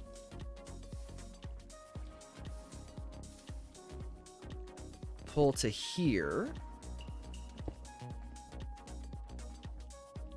Do we want to make a chest of this? Might not be a bad idea. We're going to lose a lot of diamonds until it catches up. Oh, here's how we do this, right? We make a chest. Oh, this is diabolical. Okay. And we can use this as a method for a lot of things here now, too. So we're going to go 1 chest. We're going to go andesite funnel to go into it. We'll end up with a brass funnel coming out the other side. Let's go make one. And then the brass funnel will only pull out diamonds.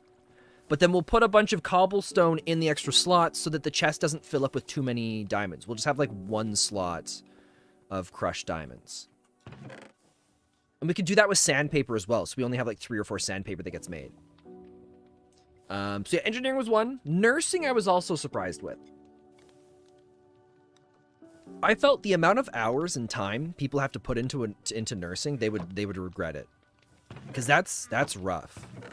I know a lot of degrees and programs are difficult, but you put in so much time and energy and efforts into becoming a nurse.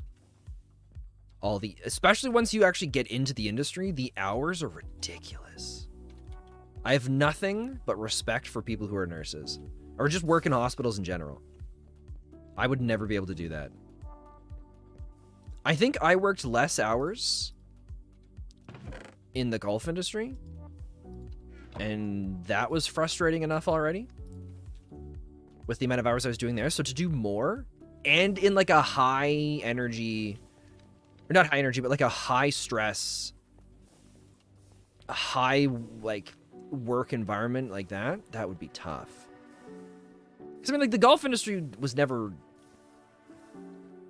it was never, how do I want to word this? I never felt, I don't know how to word it. The golf industry was rough at times, but I doubt it's anything compared to what the nursing, what it'd be like to work in nursing. Or just a hospital. All right, I want to break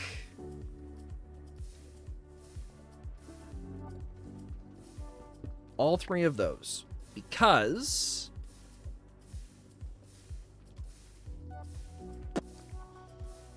we're gonna do,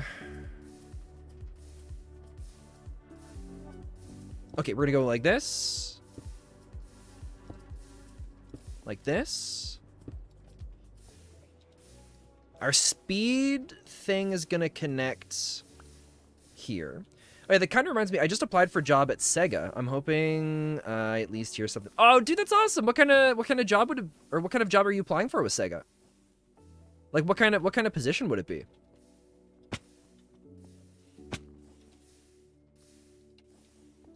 'Cause that sounds cool. I think a person I met through this streaming program, or this streaming thing, I think she writes, she's a game writer, and I can't remember if she worked for Sega or if Sega was just something she wanted to work for. Oh yeah, that kind of, yeah, no, I already read that. Okay. We're coming back to get our speed thing. I forget what it's called. Speed controller. So it's the precision mechanism and brass. Precision mechanism. Oh, we got the B in here this time. Okay. Grab our brass.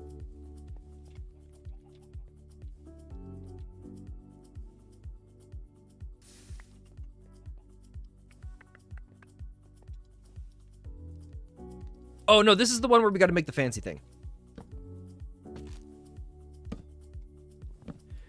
They posted a opening for someone to be the official keeper of lore and the continuity of the Sonic games. Interesting. I take it you're a big Sonic fan then.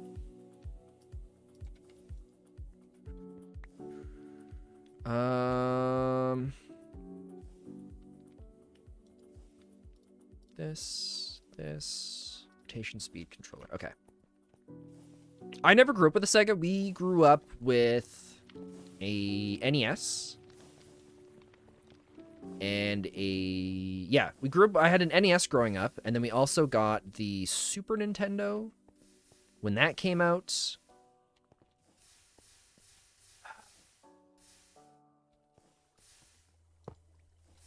I forget the names of the other ones. The N64, we had Nintendo all the way up until the Xbox 360, which I bought myself. So there was where I live, there's a racetrack. And one of the churches in the area, they would always do this thing where they would bring in... Oh, and that spins the right way already. Oh, thank God. So they would bring in people to do all, like, the garbage cleanup and stuff like that. It was one of the big, like, indie... I don't remember what it was, but it was like it was one of the big race things in the province.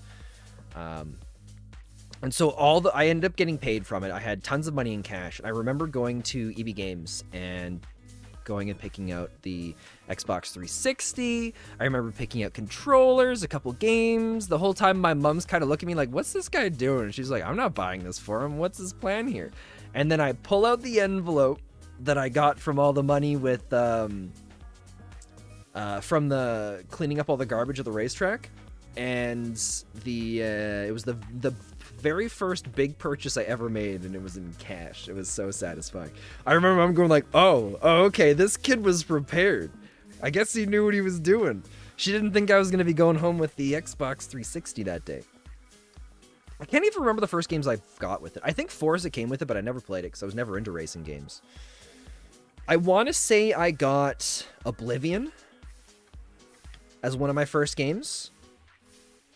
And I don't remember what other games were out at that time. I might have gotten Halo as well. Halo 3. Halo 3 and Oblivion, I think. I'm hoping my money can at least catch some eyes in the game industry. I'm hoping my resume can catch some eyes. Yeah,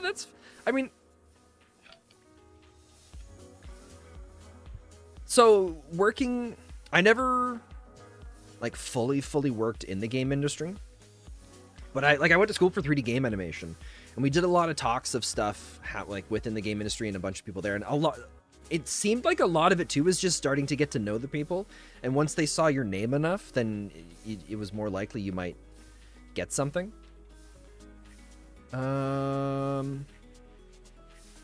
Okay, so I think what I want to do for this...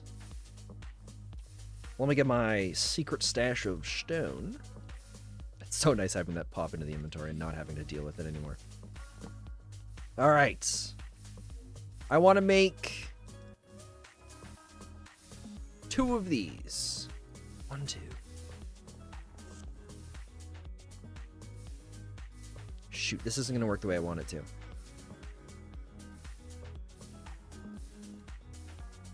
No, it will work. Okay. We'll just have to make X... We'll have to make 2 more of these, I think. As long as it spins the right way. Oh, it does! Oh, thank God! Oh, we're good! Life is fantastic! So we already have one of these too. Look at that. I was preparing ahead.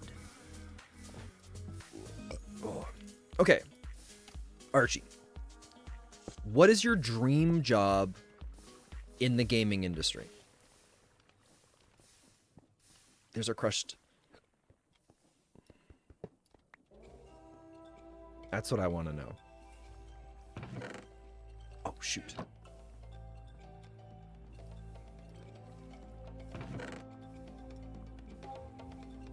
Right, and now this stops it so that we only ever have the one stack of diamond dust, and we're not going to use up all of our diamonds for this. And this also means it's going to be easier for us to automate a lot of the other things, too. I like this. Eventually, once we get into Applied Energistics, we'll be able to set up sensors that it'll go like, hey, if I have this many resource, if I have over this resource, we're going to send a redstone signal out and, like, cancel the crafting of all this stuff. If it was my dream job, probably game director. That'd be pretty sweet. My dream job would be game designer in the game industry. I would love that so much. I'm still kind of, in a sense, working towards something like the possibility of something like that. I've been working on a bunch of tabletop system, or I've been working on like a D&D campaign setting. I've also been working on my own tabletop system.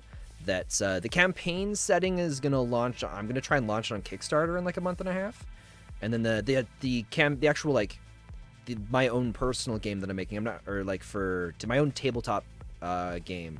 I don't know when that's gonna come out, but that's still like a long ways away. All right, so we were doing this to get dust so that we could get. Yeah, let's just do this.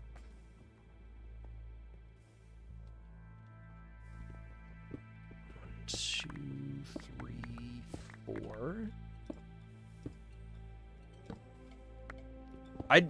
We're not going to use all this conveyor belt because there's not too many things that's going to use the dust for it, but I just want the conveyor belt here so that I can try and set this up. Ah, no! No!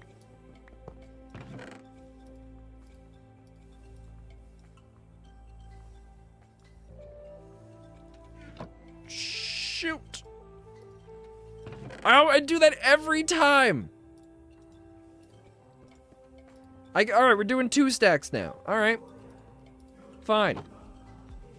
So we want to do 1. And only pull out the diamond dust. So that way we can keep the cobblestone in there as kind of like a filter kind of thing. There we go. Okay, so now we've got to bring...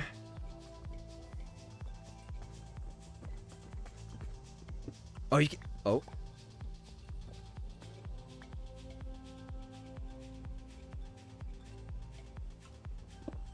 Huh. By chance, I thought we went extra high up with this. Oh, wait, no, this is the basic level. This is the basic level. No, that's right. Okay, so this has got to stay like this, so those don't ever go over into that level. We're going to bring this back. Like this. We're going to break this. Archie, were you around here when we used to do... like D&D things on stream?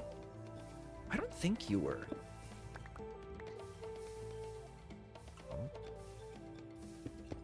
I don't want to fall down there. Okay. We need another mixing bowl. But we have enough iron sheets for all of this. Because this... for the whisk... disc for the basin. What do we need again? Oh, we got everything we need here. Okay, so this.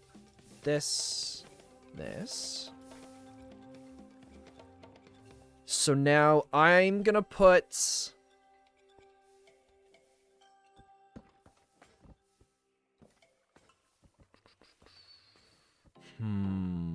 I think it's going to be easier for us to do it.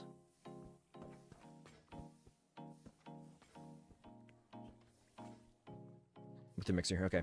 I was not, but you were on someone else's D&D stream that I tuned into. I remember we had a discussion about a campaign you were working on. I was on someone else's Was it Geek Nation?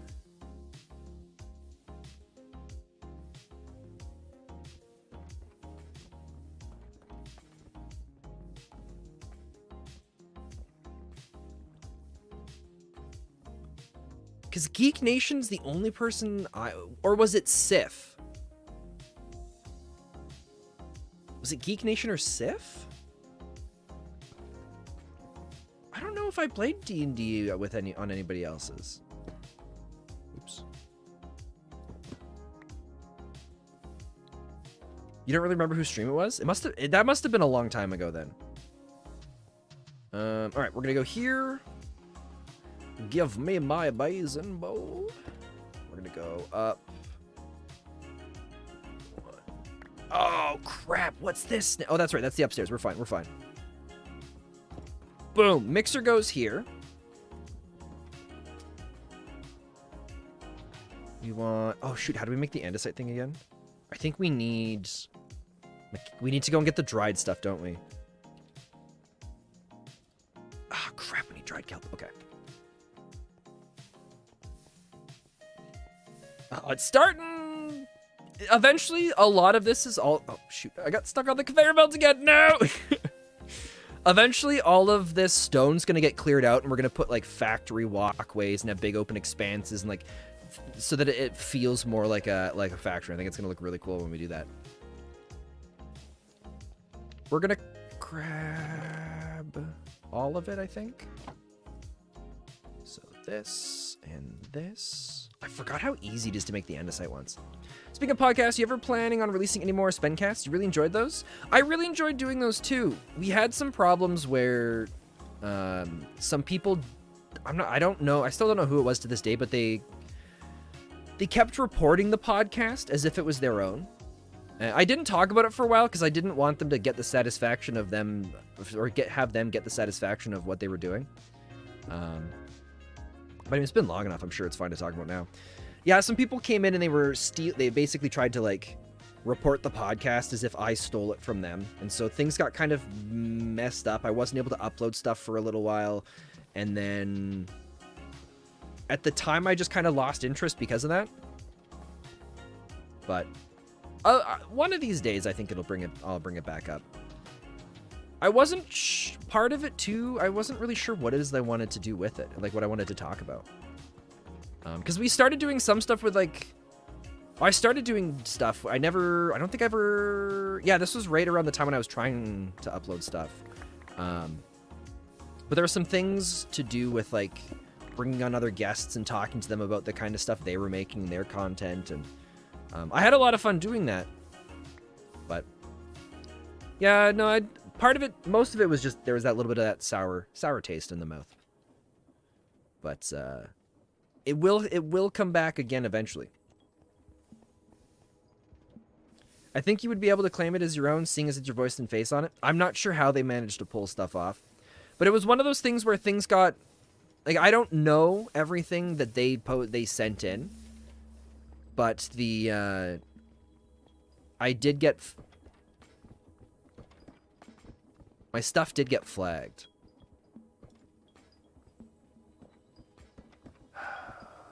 Is this gonna spin it the right way?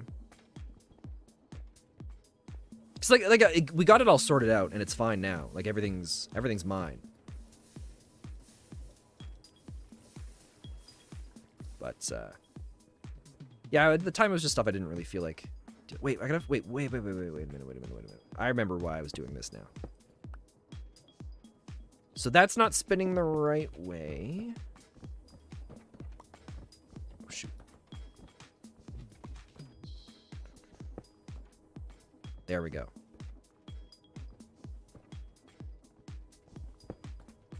This just needs to go like this.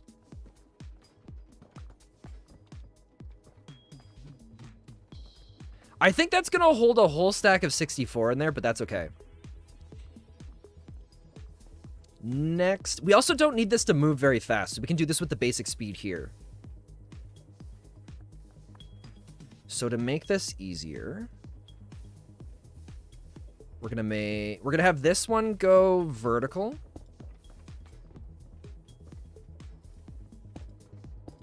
We're gonna this.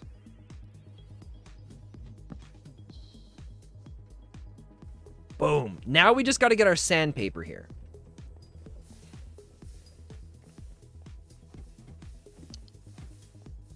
What I'm thinking...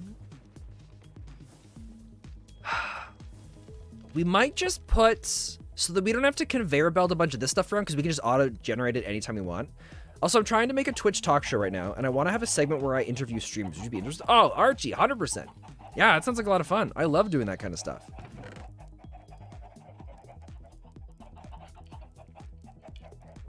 I was just going to say that I think getting Twitch streamers, like, getting people to become guests and, like, say, like, yeah, I want to do that is really easy because streamers love talking about themselves. But getting them to actually show up on time is a whole different story. Thankfully, I've had a lot of good luck with all that stuff. Radical. Yeah, that'd be so much fun. Man, you guys probably don't know this, but I don't think I've ever talked about this on stream. A very long time ago, when I was trying to figure out where I wanted to transition my YouTube channel. This was back when I was doing Let's Plays. I think there was a period of time I was uploading like 2 videos a day. I think I was playing Life is Strange around this time, and I was trying to figure out, like, what do I want to do? Because I was kind of enjoying uploading the videos, but not... like, I wasn't... I think at the time, I was focusing a lot on how many views I was getting, what was the retention. I wasn't really focusing on what was I enjoying doing. So I was trying to come up with all these different things that I could do.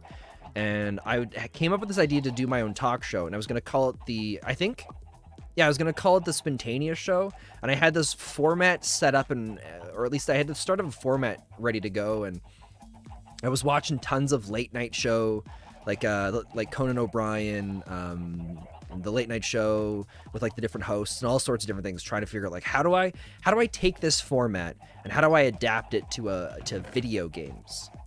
And it ended up being a lot of work, and I never did it.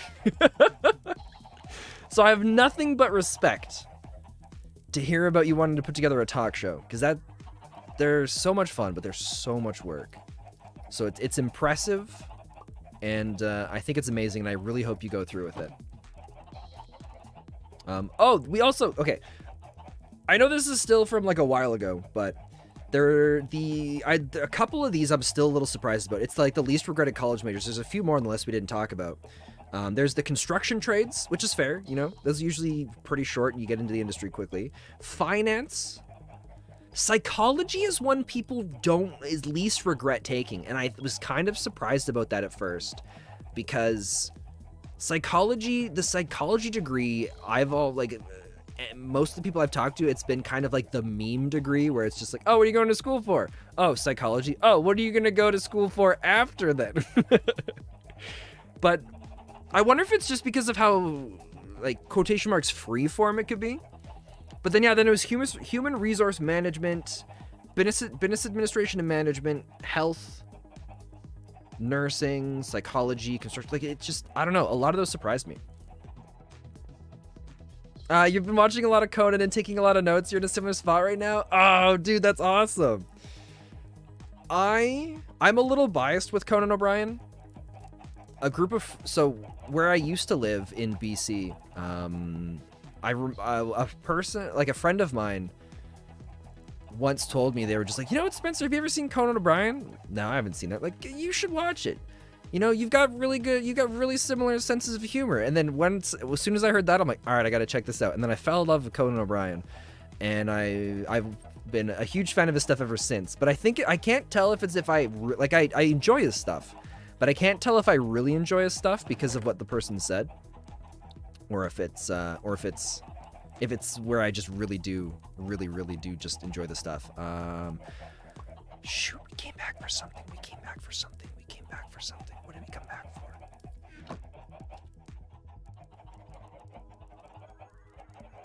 What did we come back here for? It was to make one of these so that we could produce this. We need paper, so we need to get a sugar cane thing going. We're gonna make 2 of them, put them on top of a double chest. And because it doesn't do other stuff, we don't have to filter out other resources. We're fine. Okay. No, actually, we only need to do one, right? Because we're doing stuff with, we're doing the diamond sandpaper. Its durability is going to last forever.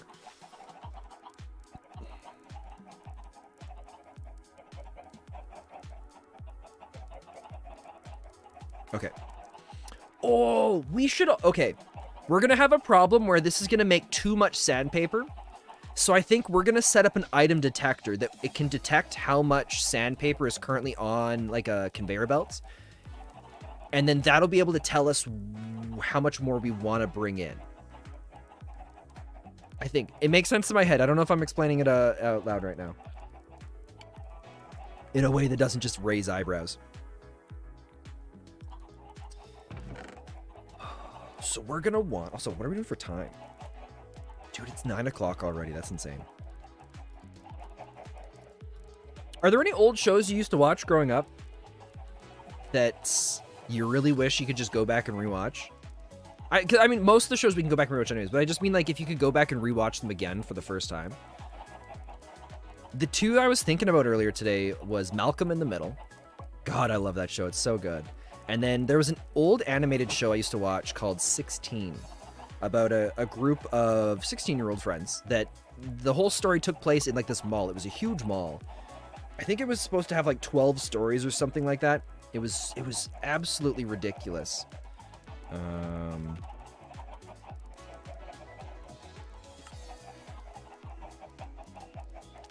So we need to use... Wait, terracotta?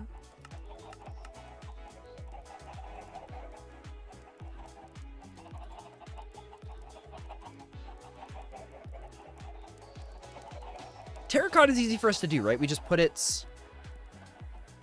We might even have clay sitting in the smelter still. We'll double check. There's just so many. There are so many. But 16, I don't know. There was something about it. I just really, really liked it.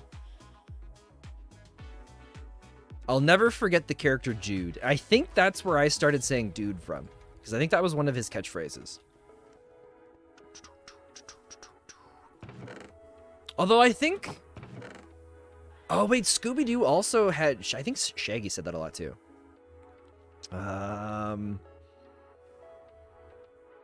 We have to... Oh, we have terracotta. We're all good. We just got to make a hopper, and that's easy. We've got billions of iron, so let's just take everything we need out there right now.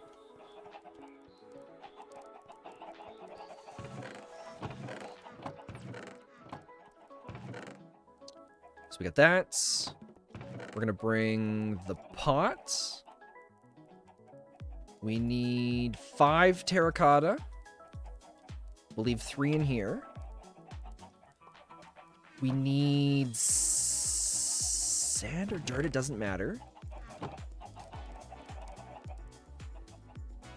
Which we'll grab on the way. And I think we're good.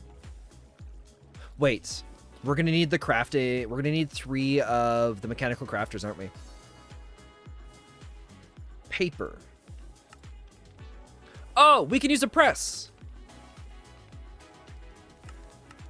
Even better.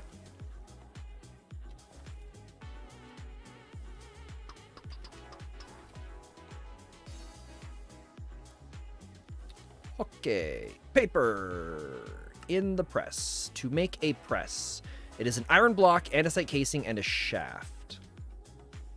So we're gonna go... Oh, we need more andesite casings too. Okay. 1, 2, 3, 4, 5, 6. 1, 2, 3, 4, 5, 6. 1, 2, 3, 4, 5, 6. I think the next thing that we're going to do too is we're going to automate the casings here. And then we can start shipping the casings around to different crafting things too.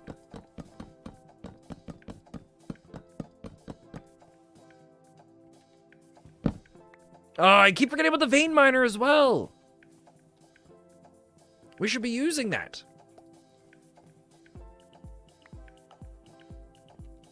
Oh, man. Did you guys ever watch Firefly?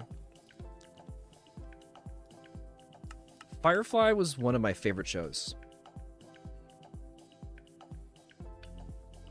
I lucked out, and I saw before I started watching Firefly, I saw a tweet about it where they were saying like, "Hey, you should." No, I think maybe it was on Reddit, but it was a post just talking about the show and how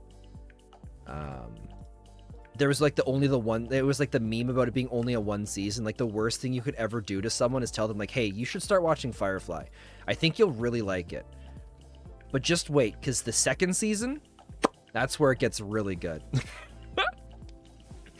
Because there was never a second season of it, so thankfully I got that ahead of time, so I was prepared, and I wasn't as devastated. But I think by the time I watched Firefly, I believe the movie had just come out as well. So I was able to relax a little bit. I really wanted to watch Firefly, but when I sat down and saw the first episode, it was maybe 2 hours, you decided you didn't have time at that point. You should watch it. Not to toot the horn of Firefly, but I think it's one of the best shows on television. If Firefly came out today, we would have probably 3 seasons. We would have the 3 seasons I think they were talking about 3 seasons they originally planned to do, but we would have all 3 seasons. Okay, so now we got the mechanical press. Oh, we just got to grab a piece of dirt, which should be this one. Why is there sand in there? Oh, oops.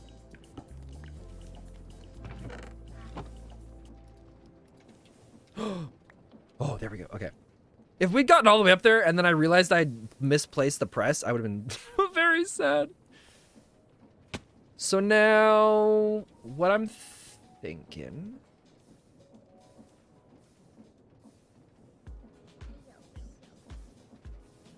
Oh, this is the song that I really like. This is the one that I was telling you guys about yesterday, where I'm like, yeah, if there's a song I like that's similar to the one song, this is the one that's similar. So now that we know we can do this,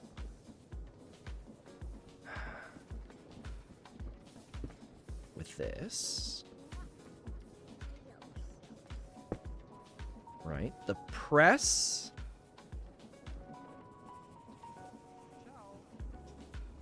I don't think the press works the same. I think we actually got to put the spinner on it. We can put the press here.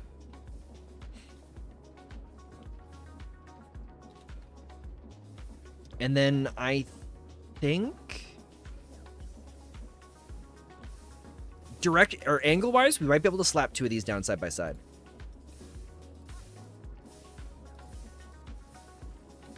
Right, watch this, watch this, watch this. If this works, I'm gonna be very happy.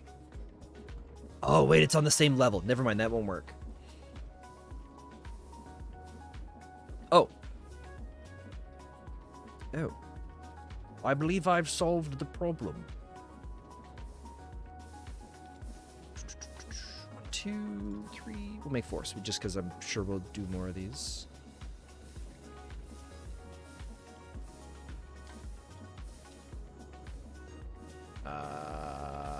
Goodbye. So, in a perfect world,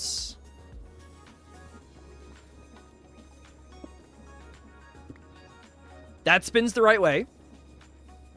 Press is there as well.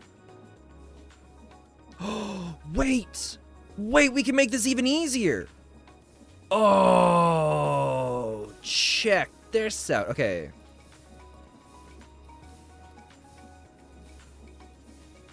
We do the botany plant. Oh, we didn't make the hopper. We gotta go grab iron for that. Shoot.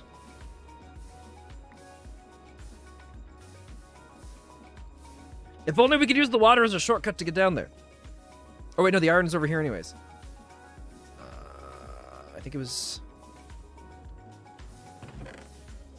We'll take a stack.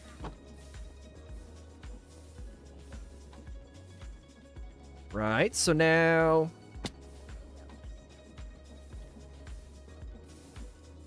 We go chest. Oh, my ear's bothering me.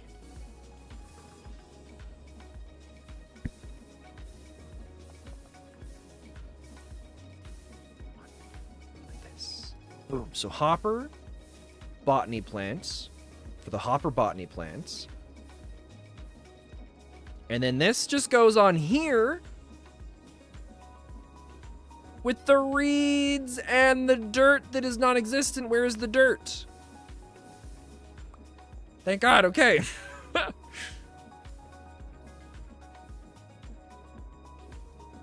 And now this should just...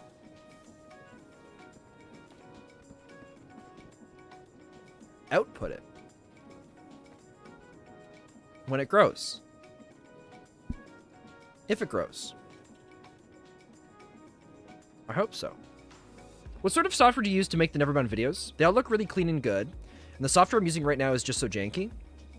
I edit with Premiere Pro. Thankfully, I've had a ton of video editing. Like, I've had some video editing classes, and I've been editing for years and years. So that's how I do most of my editing. If you're talking about in-game, we have a mod called CMD Cam. Here, I can type it in chat.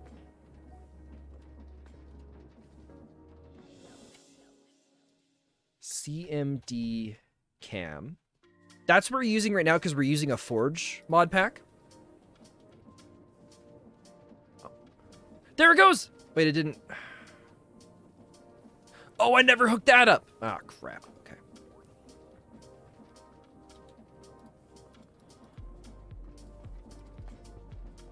Shoot. Okay. So we're gonna turn that off for a second.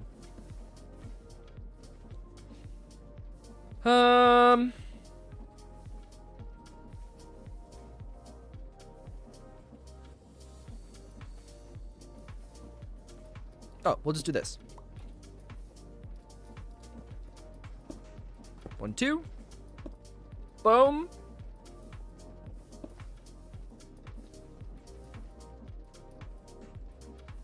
We're out of belts.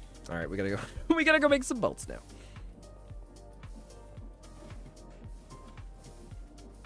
Unless we have some sitting around in here, but I don't think so. We have dried kelp and that's it. Okay. I think we'll go and try and get 6 stacks, and we'll go and splop everything down. Oh, hello, friend. And goodbye. How many of these would we have to let spawn and not kill before nothing else spawns?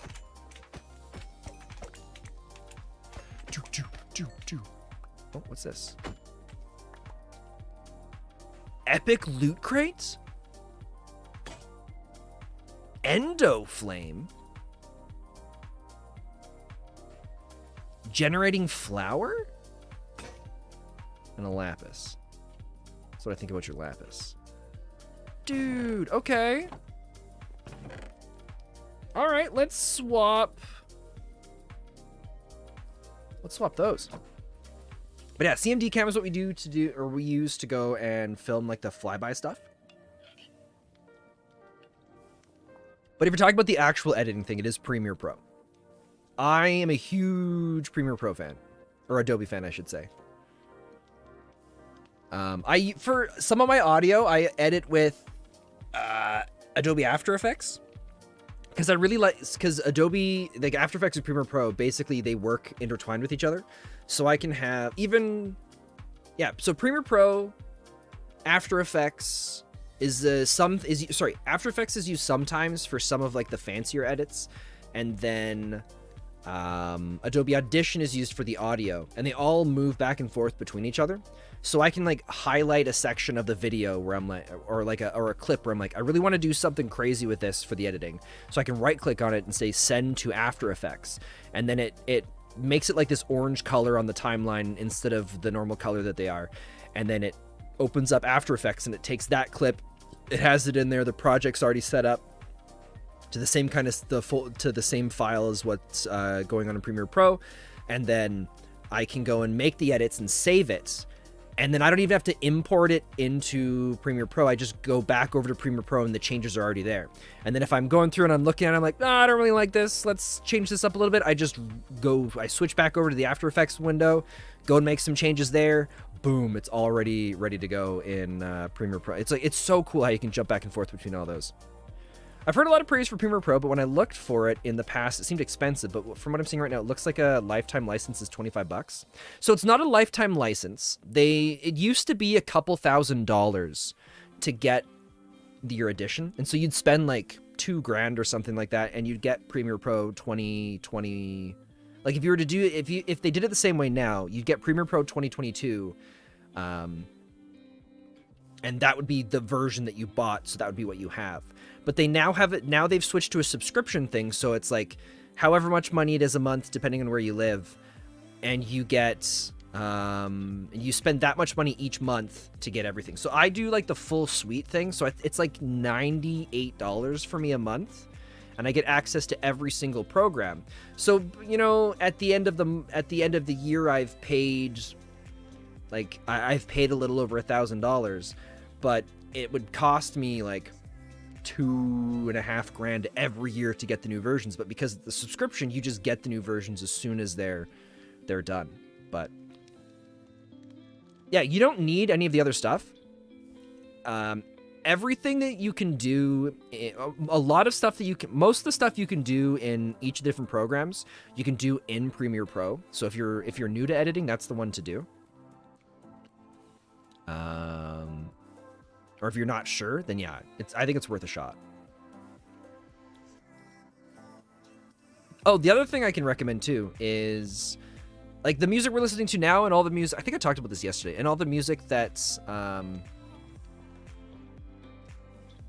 the music that I use in my videos is from Epidemic Sound, and they've got a subscription model as well that you can do. So I think it's like $10 a month Canadian, so it's probably cheaper American.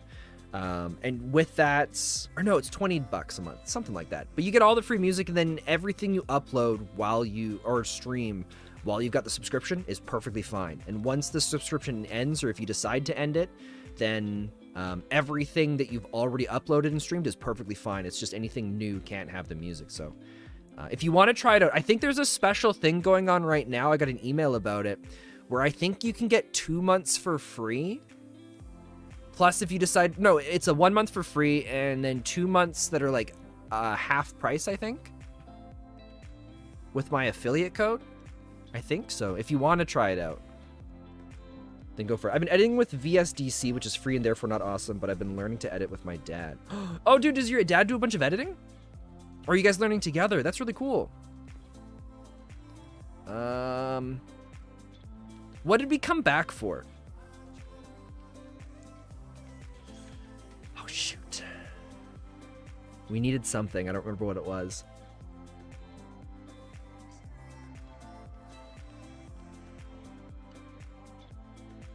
What did we come back for? Somehow my dad's channel is getting more traction than mine. You might have to analyze it. Oh, dude. Can you link your channel and your dad's channel? Oh, wait, no. We had problems with it yesterday where links weren't popping or weren't showing for me in chat.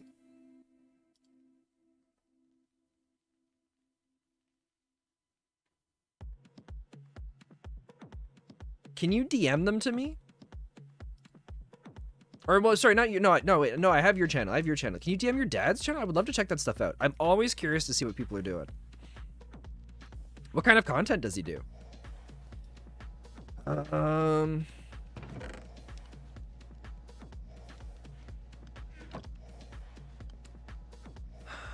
we were pressing the sandpaper. Let's just go back out. I don't remember what it was that we were needing. Because I forgot, someone posted a link yesterday or the day before, and it didn't show up. There's something up where it's just not showing in chat. Okay.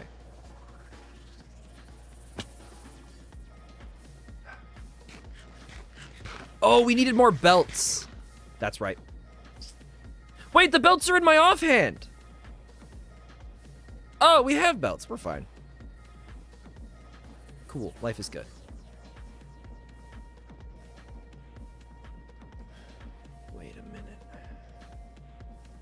Wait a minute. I don't need to get fancy with this.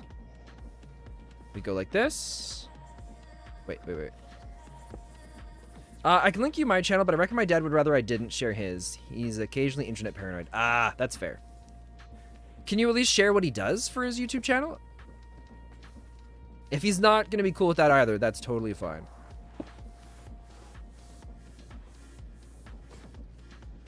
Boom! Paper goes in. Boom! Paper goes in.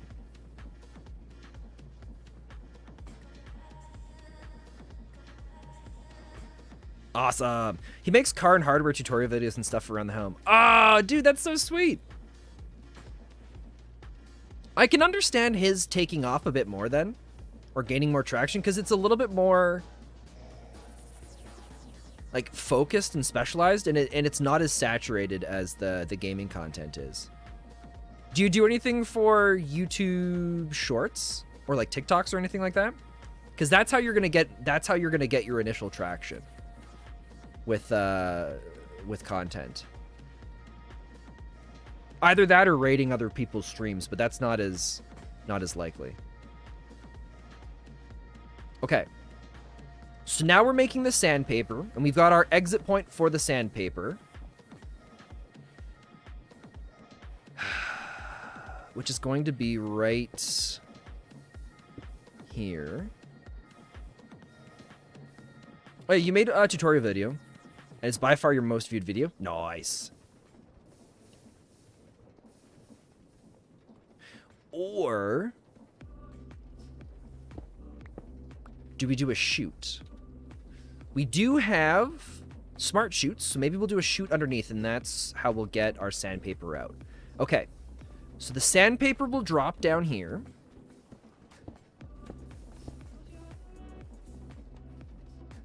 And then it'll flow along this way. All right. You do TikToks, but you're not sure you're doing it correctly? Okay, I'll have to double check. I'll have to check out your stuff then. It's been a little while. You've gotten a little slight bump from TikTok, so you must be doing at least some of the right things.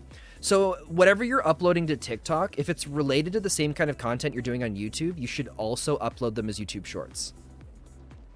Because TikToks don't pull over as like, you don't pull as much traction from TikTok to YouTube.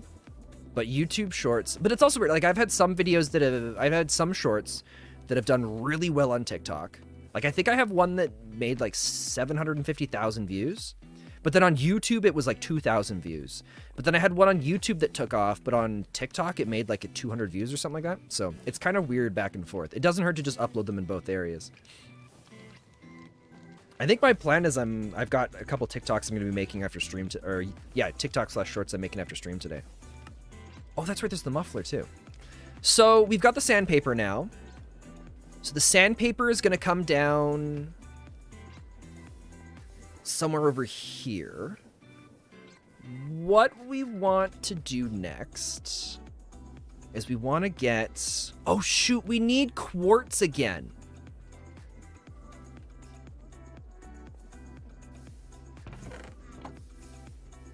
And all of our quartz is going into the andesites.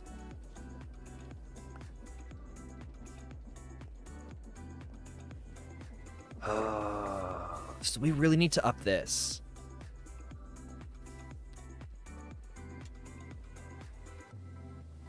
Or we need to do a whole nother line of these. How are these doing? Because this is basically, these, like the three of them together is keeping up perfect speed. It's all good to go.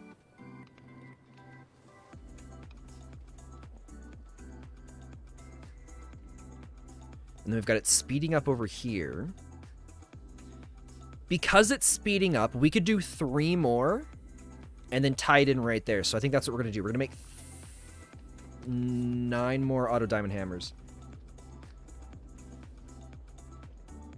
You're not really sure what you want to do with your channel? I mean, that's fair. What kind of contents? What are you passionate about? Like, I'm no expert, all right? Like, I'm not going to know the best ways to grow and do stuff, but what are you passionate about? What kind of content do you really like? And by really like, I mean of the stuff that you've done before.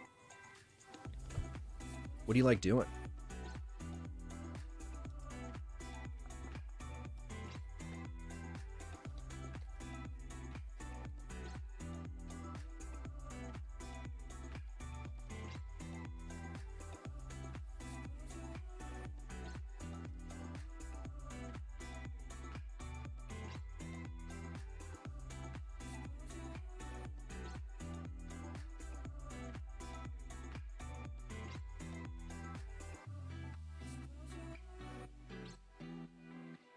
Yeah, because your YouTube channel right now has like a bunch of different things.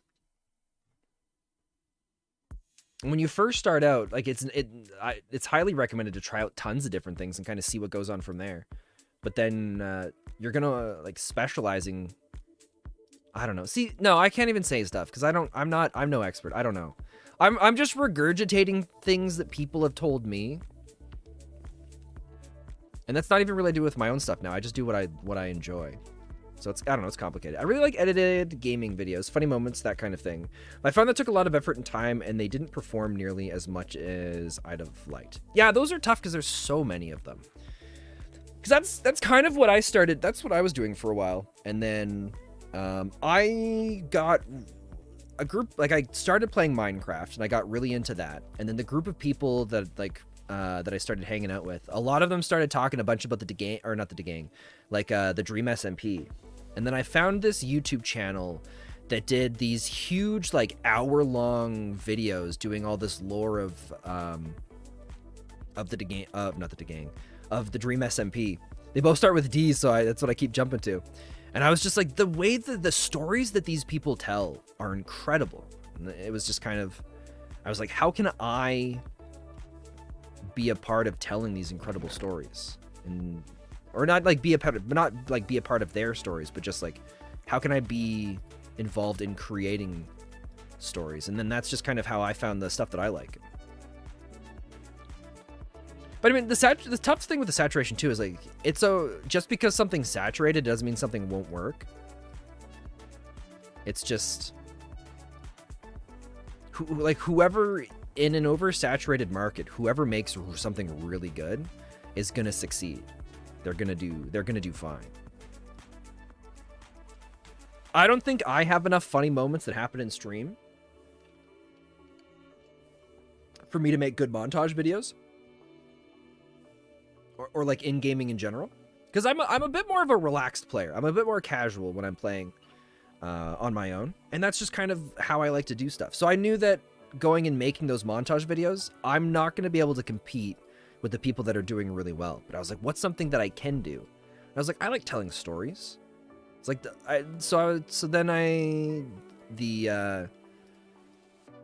viewer, because we used to have, what is it, the NeverBound SMP never used to be the NeverBound. Originally it was like a viewer thing. It was kind of back when I was a little sleazy with my thought process on starting things up, where I was just like, how do I get more viewers? I'm like, well, I'll just do an SMP that people can join. And I was like, yeah, we'll just do a modded thing. We'll do it so that other people can join and be a part of it. And then, because I found that when there's a few SMPs that I was a part of that I was really enjoying. And what did I come back here for? Oh, what did we come back for?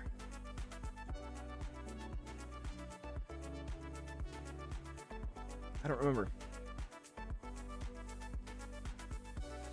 Was it gold? Oh, we were gonna make more of these. Okay, let's go get the gold. We'll go get the redstone. We'll come back for that. So yeah, that's how it started. We started with Vasant Rising. And I mean, it started because first of all, I wanted to play on an SMP that was modded and have some fun, because the original plan for it was we were going to do a different mod pack every 2 months. We were going to have a tiny worlds, smaller than like a world typically is. And then if the limited world restricted parts of what we could complete with the mod pack, then that's just how the world was, and it added like a little fun little layer to it. So that's how Vasant Rising started, and it was really cool, and there were things that we really liked about it, but we really wanted to get into some of the more storytelling aspects. But we found that because it was just like a viewer SMP, it was something that didn't really work with those aspects, because, you know, it was just random people, and then we would try to make plans and people wouldn't show up. And then we would start to go and do some of the lore things, but a lot of people were just there to have fun and mess with stuff. And, you know, we had a lot of problems with trolls and people just messing with things, and people that just didn't have the social ability to understand that what they were doing was like harming another person. Not like physically, but like in a way where, you know, like they would just, like, we wanted to have it where it was no, like, we wanted to have it where it was kind of like an anarchy-inspired thing. But so technically there were no rules, but we didn't want people to be jerks. But there was a lot of people that didn't understand or have the social capacity to know, like, oh, okay, like I'm pushing things too far, and then we would try to talk to them, and it was complicated. But I mean, what made it worse is they were all good people still. But yeah, there was a lot of that stuff, and then eventually we were just like, we want to do more with this, and so the next server was the transition where we were like, eventually we're going to make it public. We're going to make it like an invite only thing. And then that way we can decide kind of the direction we want things to go in. Yeah, I don't know how we got on that tangent, but yeah, that's kind of how the NeverBound SMP was born. So you're thinking of doing more scripted stuff like video essays and the like for now. You've enjoyed making stuff like that? Nice. Do you ever do video games? And then think about, or do you ever like do video games? No. Have you ever thought of doing reviews or something like that? Because if you want to do like video game content or like video essays, but you also really enjoy the what is this? Aluminum and an egg. All right, and you really enjoy, like, you could do reviews. Reviews are a neat way of going about and doing that. Because I did reviews for a little while. That's kind of the focus my channel was turning. And it wasn't perfect, but the strategy that was starting to work for me was I would go to Steam every day, and I would look at what new games were coming out. And I would see which one of these looks interesting that might take off. And so I'd buy maybe 3 or 4 $1 games, try them out, and be like, okay, I think this one's going to be more popular than the other. And then that's how I came across Omori, which I think Omori is still the best video on my channel.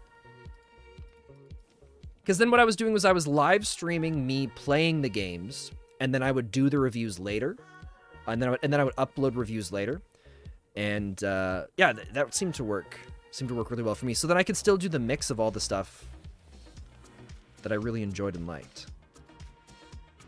So we got 1 here, so we got to go 8.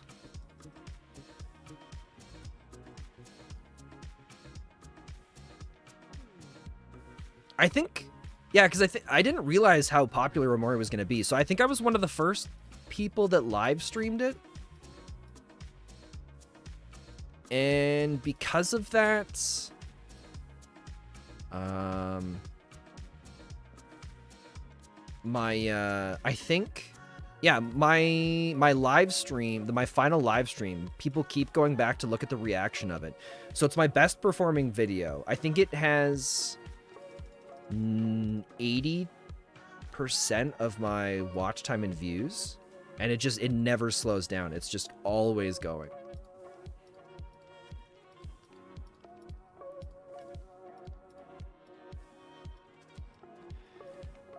Okay, now we got to do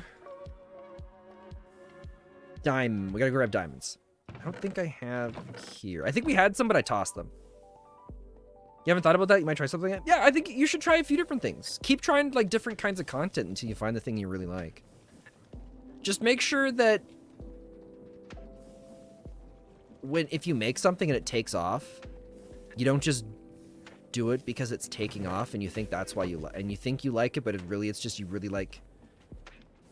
Here, let me start that over again.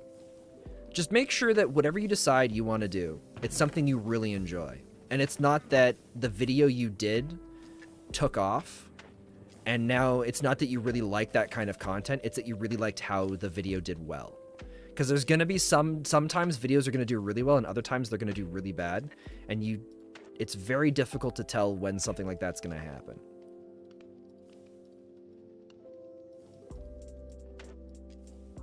So, as long as you love doing it, you'll be able to keep doing it. Case in point, like, what was it? There was a series of videos, I don't even know if they're on my channel anymore, that I started doing because I think they were getting like a couple thousand views every time, and so I thought I really enjoyed doing them, but they're still on average like the best performing videos I've ever done. But I never really got into them enough to like them, and so I ended up burning myself out on it. But again, like I said, I'm no expert. I don't know enough about this stuff. I wish I did. I mean, it's my dream to be a content creator, but we'll see. Only time will tell. How's our backpack doing? Pretty good. Oh. We need to lengthen this conveyor. I think the conveyor is as long as it can go. Oh, no, because we have another conveyor attached onto it. Okay. We're gonna stop all this for a second.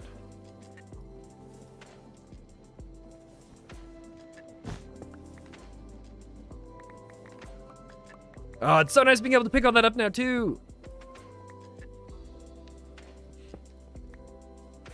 All right.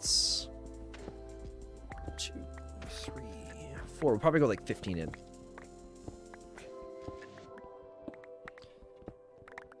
So when I finished looking up the stuff to do with the college classes, I was really curious about anime as well. And I would like to hope that most of the people that watch the content here are also avid anime fans. And if not, I hope they take the time to become avid anime fans, because anime, I think, is one of the greatest things ever invented in the history of mankind. But the list of most popular anime of all time hasn't changed in years, and I don't understand why. I can't tell if it's the nostalgia factor of people of watching it before.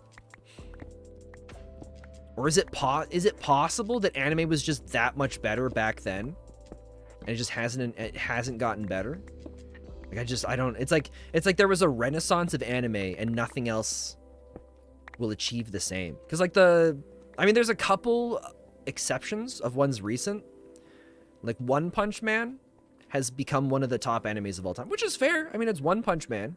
It's an incredible thing. Like One Punch Man, I think, was one of the more recent animes in a very long time to transcend like audiences in a sense. Where who was it? I think I felt bad for him because he got a lot of people messaging him about it. But Bill Burr, comedian, ended up watching One Punch Man. And I think he talked about it a little bit, and then anime fans just lost it in like a good way, where they're just like, "Oh my god, blah blah blah," and they give him a hard time. I remember listening to him talk about it on a podcast. But I mean, hey, anime fans are crazy. But yeah, that one, nothing's really changed since then, right? For a long time. One Punch Man is the more recent one, but like the highest rated animes of all time, it's all Full Metal Alchemist Brotherhood, Death Note, Cowboy Bebop, Hunter x Hunter, Dragon Ball Z, Steins Gate. Like it's all shows that have been here for I guess Steins Gate's more of a recent one. Attack on Titan is apparently classified as one of them, which I thought was weird. I really liked Attack on Titan, but I could never tell if it was actually good or if it was the shock factor that was good.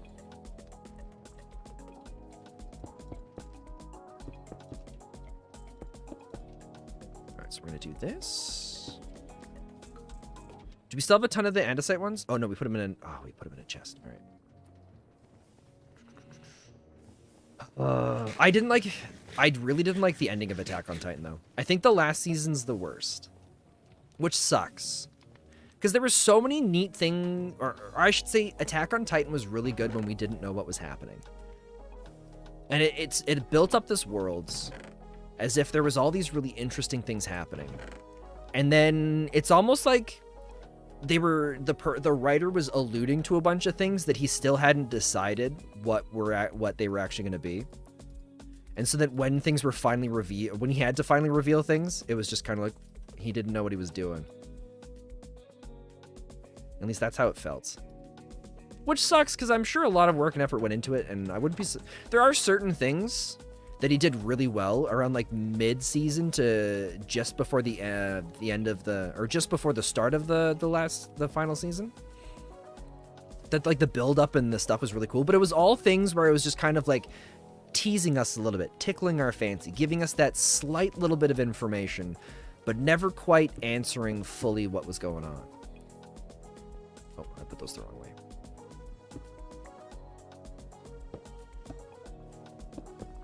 All right, there we go.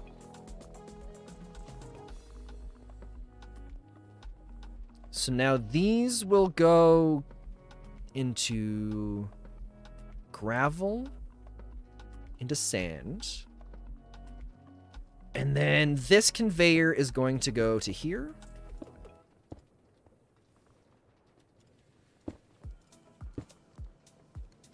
But then we're gonna hook it to the side, and we're gonna reconnect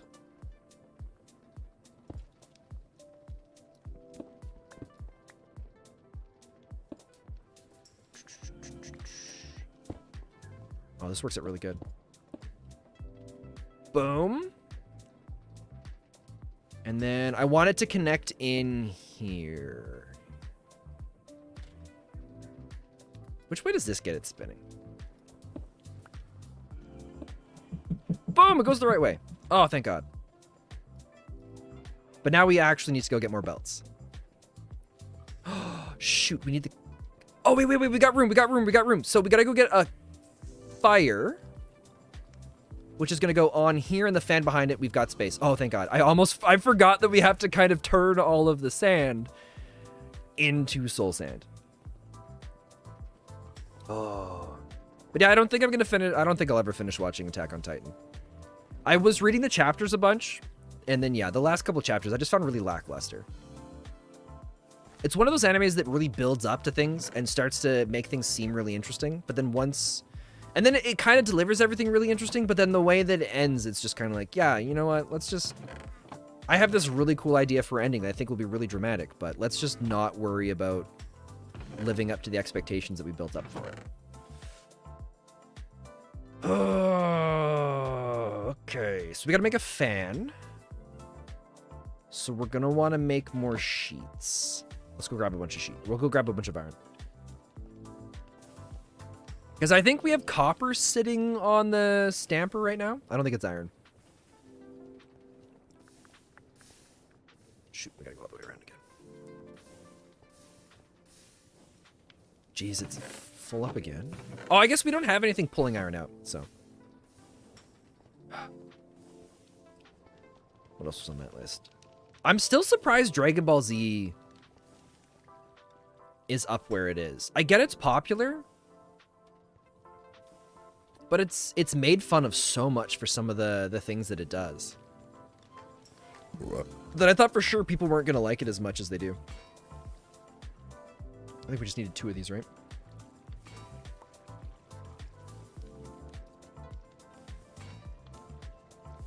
Okay. My dream is eventually our factory over there is just as dense as this.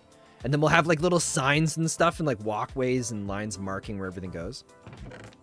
Because I found out you can dye the conveyor belts. So you can put different colors to mark on like where things are supposed to be going, what connects to what, which I think is really cool.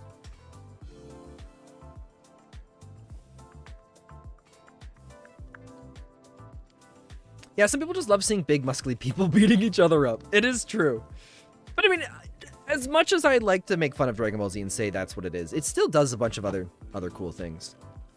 But it is what you would expect from a shonen. I tried to go back and rewatch the original Dragon Ball and I couldn't do it. I think I made it through like 30 or 40 episodes and then it was just too slow for me. And then blasting each other with lasers. And don't forget powering up for a few episodes, and then this isn't even my final form. That's also very important. Someday, I'm going to make my own anime. And I want to make some just ridiculous shonen parody. But I want to do it the reverse. So I want to have it where our main character has the same kind of power and ability that the villains do, and the main character, and so it like, you know how like Goku and everybody fights Frieza? I want it to be the opposite, where it's as if like our main character goes through the same like stages that Frieza would have gone through, and to be able to like fight the other people. And I think that's how I want to do it, kind of like the reverse kind of thing there. So it's like the main hero, one of the main hero's catchphrases would be like, "This isn't even my final form." And it's like all of the people that he goes to fight all are just like really powerful and just have their one thing, and they can sometimes get different moves or like learn different moves like while things are going on in combat, but they never have multiple forms. And then there's always like the villain or the bad guys are always questioning things like, wait, what's going on here? Aren't I supposed to be the bad guy? And I think that'd be a lot of fun. We are making this. Oh god, I don't remember how to make this. So we need this. We also need our campfire. So we gotta grab a sand. Where's me shoal sand fire?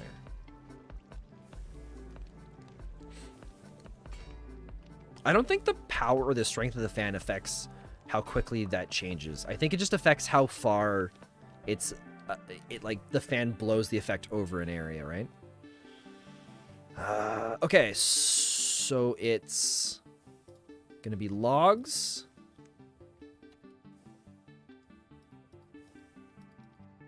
sticks. There we go, soul sand. And then we'll have to, I think we've got enough space to finagle some stuff around. We'll figure out how to make that to fit in there. Do you guys have any weird holiday traditions? Or just ones that you're really fond of in your family?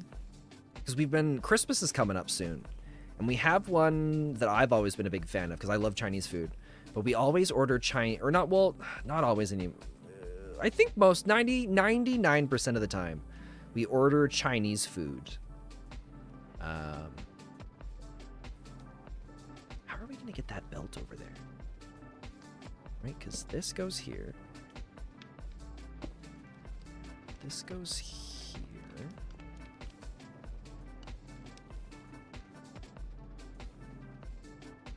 All right, we're going to do... And I ask because it's almost that time of the year where I created a fake holiday once so that I'd have an excuse to go and show friends a video that I really liked on the internet. I don't think they make videos anymore, but there was a YouTube channel that would take, they would have their kids tell stories, and then they would retell the stories. But like all the kids' voices would be there, but then the adults would act out the stories. And I loved that stuff. It was so much fun. And I really wanted to go I wanted to make other people watch it with me so that I didn't have to be the only one watching it.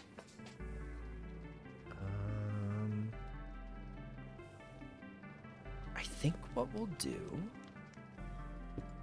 is we'll go... It'll be a little... Oh, we gotta go make more belts. Okay, we'll go do that. It's a little finicky, but we're gonna make it work. My family's Swedish, so every Christmas we make munker, which is basically pancakes in ball form. So do you make the pancakes and then squish them into a ball, or is it just the same kind of way you make pancakes, but you just kind of, it's like smaller cookie versions of them? Because that both ways sounds amazing. Okay, 1, 2, 3, 4, 5, 6. That's enough space.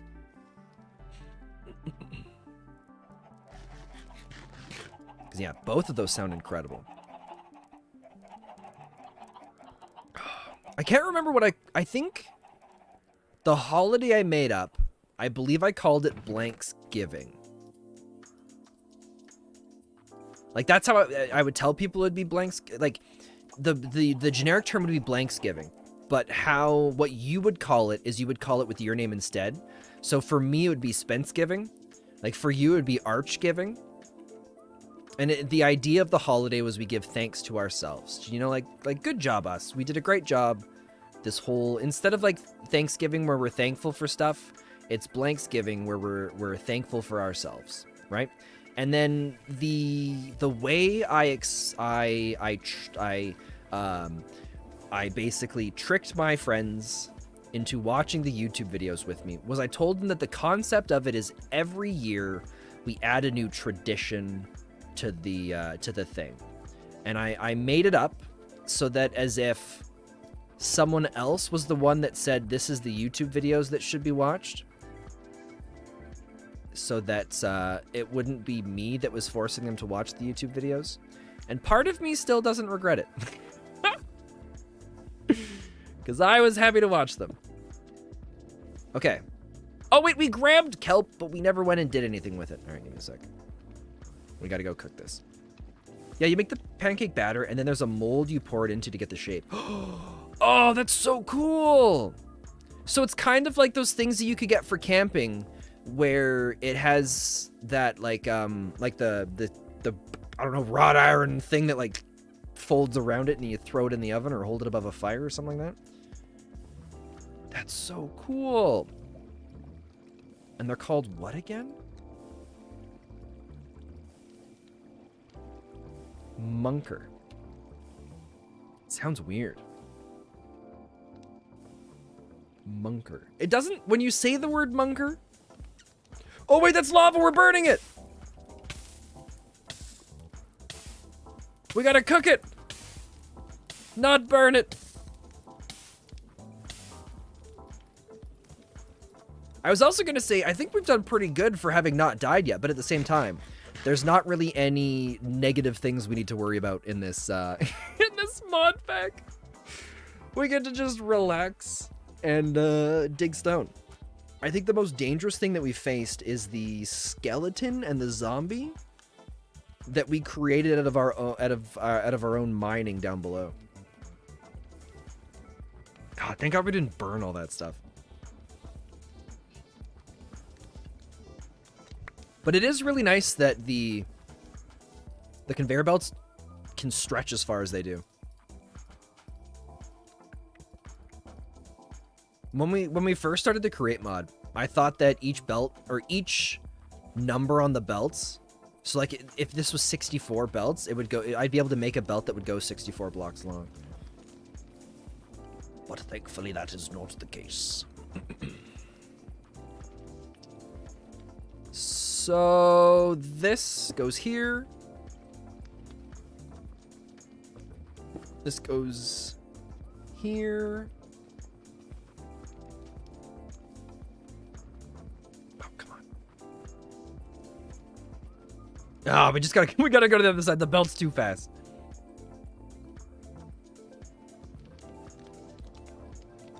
And then this. Right? It's a bit of a mess, but it works. Minimal resources. Now all we got to do is get, we need to make more brass funnels. Because we're upping this so that we can get more of the nether quartz. Right? Because I don't think netherrack can be crafted. I think we have to go find it. Well, that's not true. We can craft it using world transmutation. Conjuration catalyst. That's so weird. Okay. Yeah.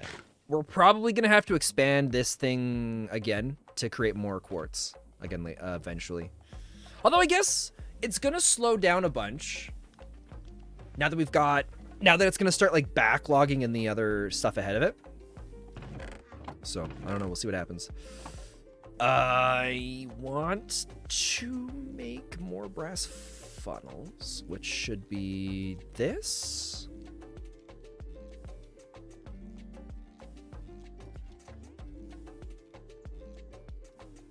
Dried kelp, brass ingots.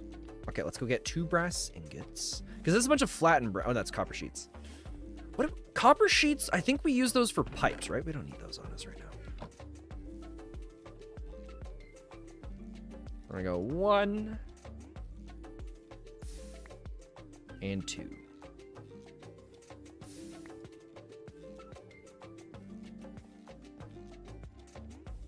And then I think we're at a dried kelp again, aren't we? Yeah, we got 5. Yeah, we'll just go make 2 stacks of dried kelp and we'll leave it in the chest. Dried kelp, I think, is something that it's quick enough that we don't really need to automate it. Unless we're feeling the need to automate belts later, but we'll see. Hello, chickens. We never fed them, but maybe we don't need to. There's there are a lot of chickens over there.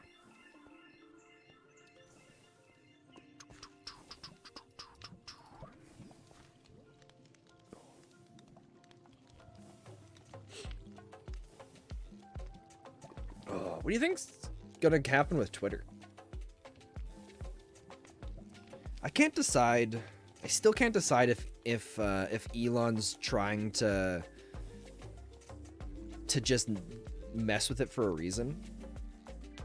But it's also tough because I saw there was a tweet he sent out a couple days ago that I think a lot of people have missed. And it's that in the next couple months, there's going to be, basically he said in the next couple months, Twitter's going to be trying a lot of stupid things. But the things that work we'll keep, and the things that don't work we'll get rid of. Wait, those are my belts.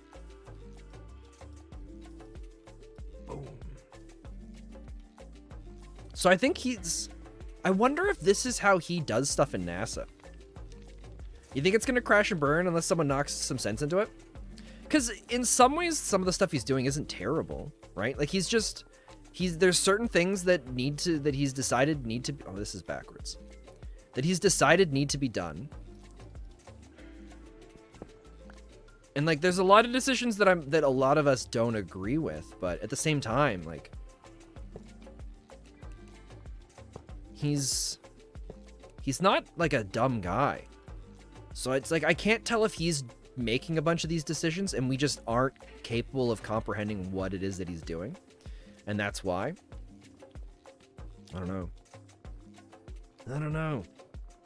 Because there's a bunch of things he's done that aren't terrible, right? Like, think back to when Netflix originally upped its subscription price, right? Years and years ago. The very first time it did it, it was unheard of. Everybody was devastated. It was the worst thing that was ever going to happen. People were going to leave and they were never going to come back. But I mean, do you remember when that happened? No, I don't. People got over it. It's raised a couple times since then, right? It's anytime something new happens, people hate it. Because new things, I don't know, they scare people. They frighten people. So, I don't know. I really don't know. So this is good. This has doubled the outputs.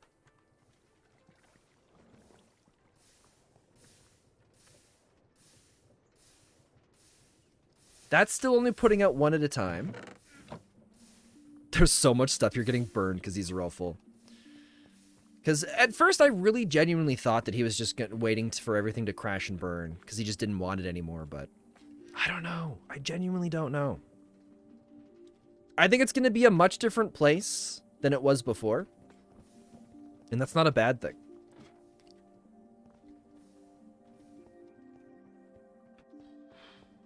How backed up is all this? This stuff's got to be getting close, right?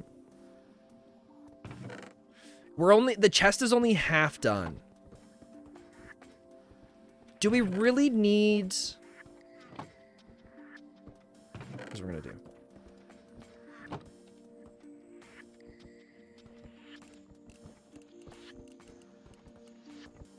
We're gonna go like that.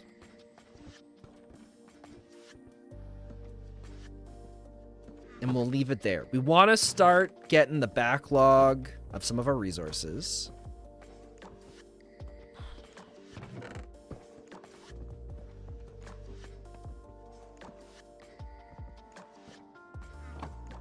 Cool, and then that holds on to it there now. Because this is all full, right? Yeah, dude, that's full of anesoid alloys, so that's good. Or alloys, that's good. This is still building up.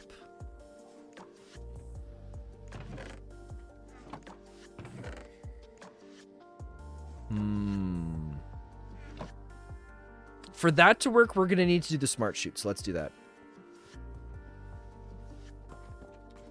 Shoot, can we get in there easily?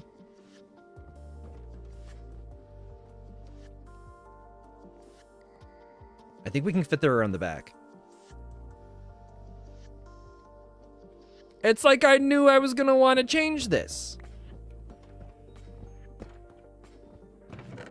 Oh, wait.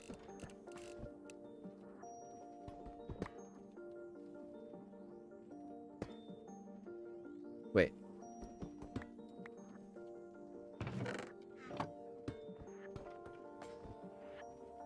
Am I doing this right?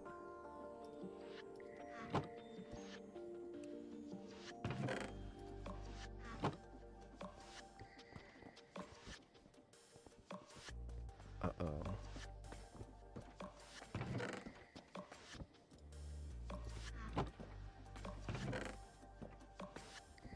Okay, no, it's working, it's working, it's working. We're all good, we're all good.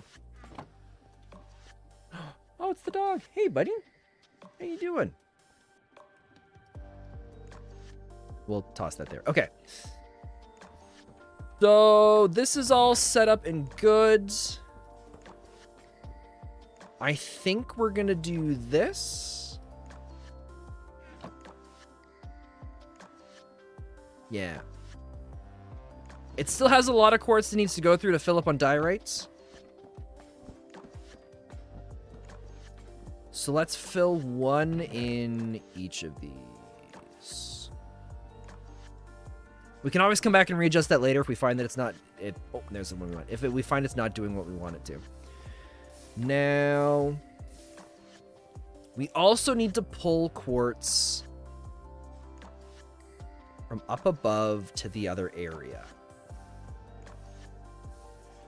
And thankfully, this is going to be really easy. Because the quartz is coming right through here, right? But quartz needs to mix with redstone.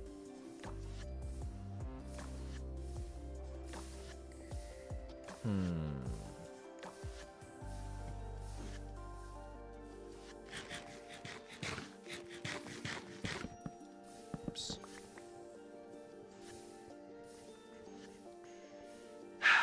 Redstone's over here. Okay, so I think we know what our next plan is. And it's to get the redstone up there. But I'm getting a little tired. I've had a couple late nights. I'm going to wrap up stream here. It's just after 10 o'clock for me. We've been going for like a little over 3 hours now. So thank you so much for hanging out.